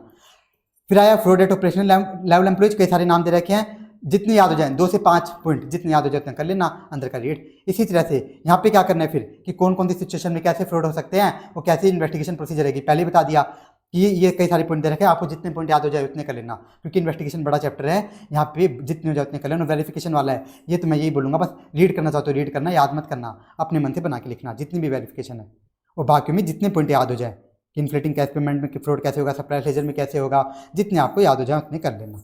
ठीक है, बस इतना करना है। फिर इंडिकेटर्स रीड कर लेना, बहुत बेकार है ये तो, अपन ने 214 पढ़े हैं, याद हो जाए तो मैक्सिमम 2 पॉइंट याद कर लेना। 4 एलिमेंट ये याद कर लेना, चारों पॉइंट 4 एलिमेंट, चारों नाम याद कर लेना, अंदर का याद नहीं करना, रीड करना है बस। और ऑडिटर्स एबिलिटी, इसमें अगर जितने पॉइंट याद हो जाए उतने याद कर लेना। तो ये हमारा कंप्लीट हुआ रिविजन। अब हम क्या करते हैं, मैं आपको कुछ क्वेश्चन दिखा देता हूँ, 2-4 क्वेश्चन दिखा देता हूँ स्पीड से। देखो ड्यू डिलीजेंस, सबसे पहले ड्यू डिलीजेंस में सबसे पहला क्वेश्चन ही देख लेते हैं। अच्छा क्वेश्चन है, सी संजना क्या है, क्रेडिट मैनेजर है क्या डीएफसी बैंक में। अब क्या हुआ, एक कंपनी आई बैंक के पास लोन मांगने, 10 करोड़ का लोन दे दो, तो सी संजना देखो क्या क्या कर रही है। C Sanjana check the past history of company, background check कर रही है, क्या कर रही है, फ्यूचर प्रोजेक्शंस कर रही है, शॉर्ट एनालिसिस कर रही है, कितनी सारी चीज़ें। तो पूछा जा रहा है कि सी संजना क्या कर रही है, कौन सा काम कर रही है, उसका नेचर बताओ। सी संजना क्या काम कर रही है, इस पैरा को देख के क्या पता लग रहा है, ये क्या कर रही है, ड्यू डिलीजेंस कर रही है। तो आप बता दो कि ड्यू डिलीजेंस कर रही है। नेचर में क्या बताना है, पूरा ड्यू डिलीजेंस की जो भी हमने डेफिनेशन पढ़ी थी, पूरी डेफिनेशन आपको छापनी है। दूसरा क्वेश्चन एकदम ईजी था, would your answer be different if this activities are perform by a person not qualified as CA, कि अगर ये संजना सीए नहीं होती तो आपका आंसर डिफरेंट होता है क्या। मैंने क्या बताया था, ड्यू डिलीजेंस कोई भी कर सकता है, सीए भी यानी अदर पर्सन भी, तो हम क्या बोलेंगे, हमारा आंसर बिल्कुल भी डिफरेंट नहीं होता। तो ये बोलेंगे कोई कुछ भी डिफरेंट नहीं होता, क्यों, क्योंकि ड्यू डिलीजेंस कोई भी पर्सन कर सकता है भाई, यानी पर्सन। लास्ट देखो डायरेक्ट क्वेश्चन पूछ लिया, एरियाज बताओ जहाँ पे ड्यू डिलीजेंस करी जा सकती है, तो कहाँ पे होती है, बिजनेस एक्विजिशन में, पब्लिक ऑफरिंग में, वेंचर कैपिटल फाइनेंसिंग में, वही लिख दिया। तो ये क्वेश्चन हो गया कंप्लीट। देखो क्वेश्चन 4, ये देख लो, सी राजन क्या है, अबाउट 80 ईयर्स ओल्ड बंदा है, ये क्या करना चाह रहा है, अपने बिजनेस को बेचना चाह रहा है। सीटा लिमिटेड ये क्या करना चाहती है, इसके बिजनेस को बेचना खरीदना चाहती है। सीटा लिमिटेड इसके बिजनेस को, सी राजन के बिजनेस को खरीदना चाहती है, तो इसने आपको पॉइंट किया ड्यू डिलीजेंस करने के लिए। तो देखो क्वेश्चन क्या पूछा है, what procedures would you adopt to before you could render any advice, तो क्या प्रोसीजर लगाओगे आप ड्यू डिलीजेंस करने के लिए, क्या प्रोसीजर। मैंने क्या था, जब भी प्रोसीजर पूछे क्या आंसर लिखना आपको, फाइनेंशियल ड्यू डिलीजेंस। तो ऐसे ने क्या लिखिए, देखो फाइनेंशियल ड्यू डिलीजेंस के पॉइंट लिख दिए, ऐसे ने क्या लिखे, फाइनेंशियल ड्यू डिलीजेंस वाले पॉइंट।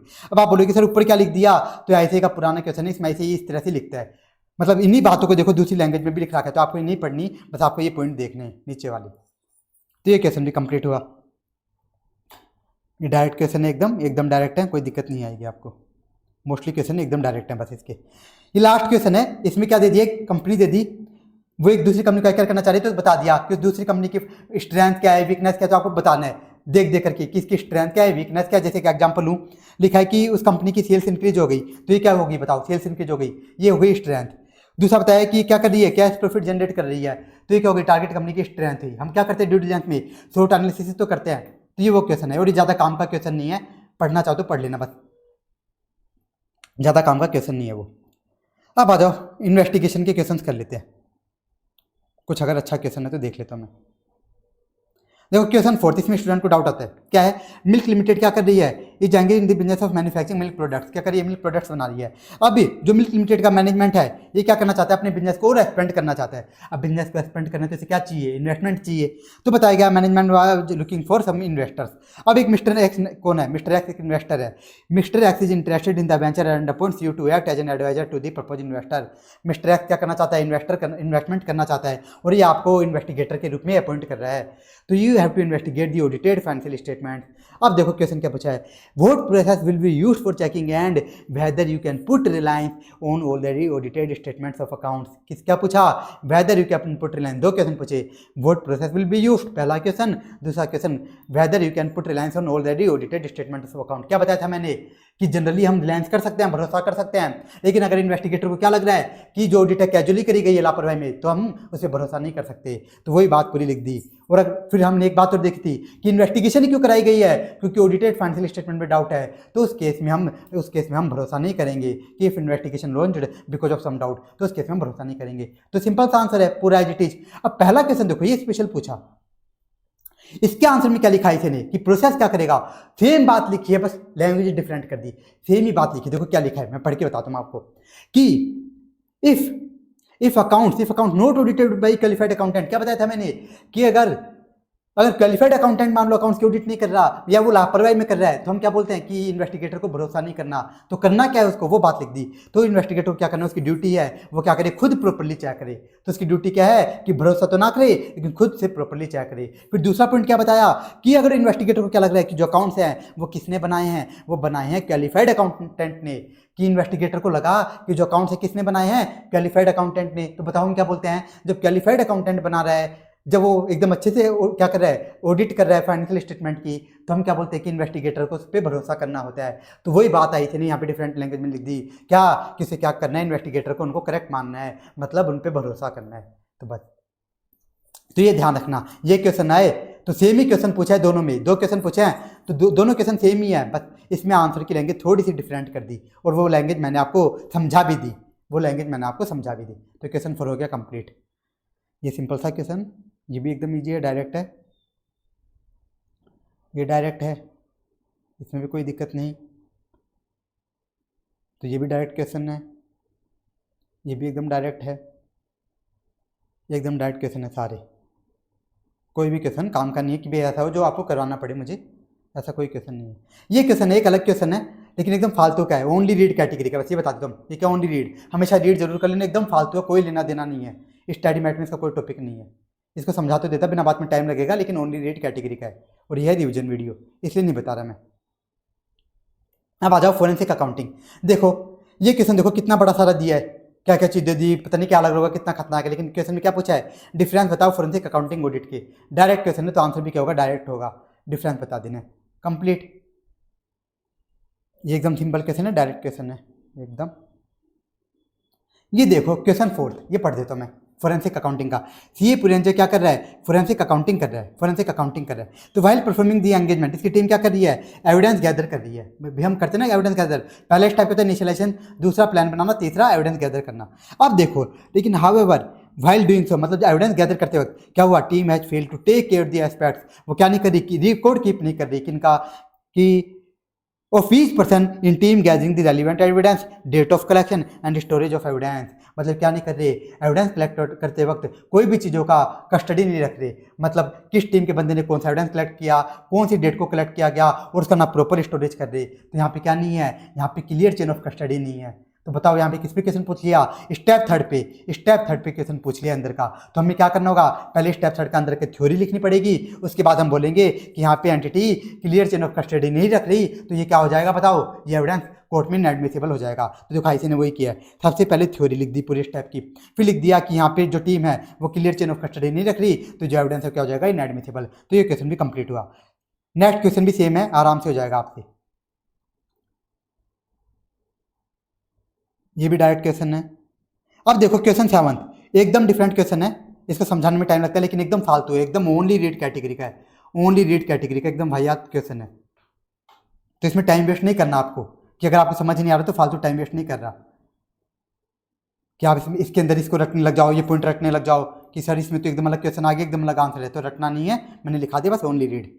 और मैं नहीं करवा रहा यहाँ पे क्योंकि इसको समझाने में टाइम लगता है बहुत। अब देखो ये क्वेश्चन दिखा दूँ, क्वेश्चन 8 क्या पूछा है, what are the broad areas of information that need to be incorporated in report. किसे पूछ लिया, रिपोर्ट पे क्वेश्चन पूछ लिया। रिपोर्ट पे दो थे, एक तो स्टेप्स के अंदर था रिपोर्ट, एक आता फॉर्मेट कंटेंट। तो बताओ कौन सा लिखना है। क्वेश्चन क्या पूछा है, ब्रॉड एरियाज ऑफ इन्फॉर्मेशन, तो मैंने क्या बताया था कौन सा लिखना है, जो स्टेप्स के अंदर आता है स्टेप वाली, तो इसमें स्टेप वाली लैंग्वेज लिखनी है आपको, स्टेप 5 वाली। अब देखो अगला क्वेश्चन क्या लिखा है, briefly discuss the key content of report, तो अब कौन सा लिखना है, अब वो लिखना है आपको format and content of report. तो देखो ऐसे नहीं वो लिखा है। तो इस तरह से क्वेश्चन, तो इस तरह से आपको क्वेश्चन करने होते हैं, या आपको ध्यान देना होता है कि ऐसे नहीं पूछा क्या है। तो हमने एकदम डिटेल में due diligence, investigation, forensic accounting का रिवीजन एकदम डिटेल में कर लिया है, और मैंने कुछ क्वेश्चन भी करवा दिए हैं।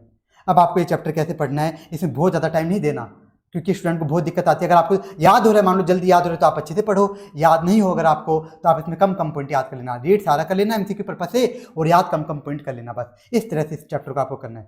तो इस लेक्चर में इतना ही। Thank you so much. Hare Krishna.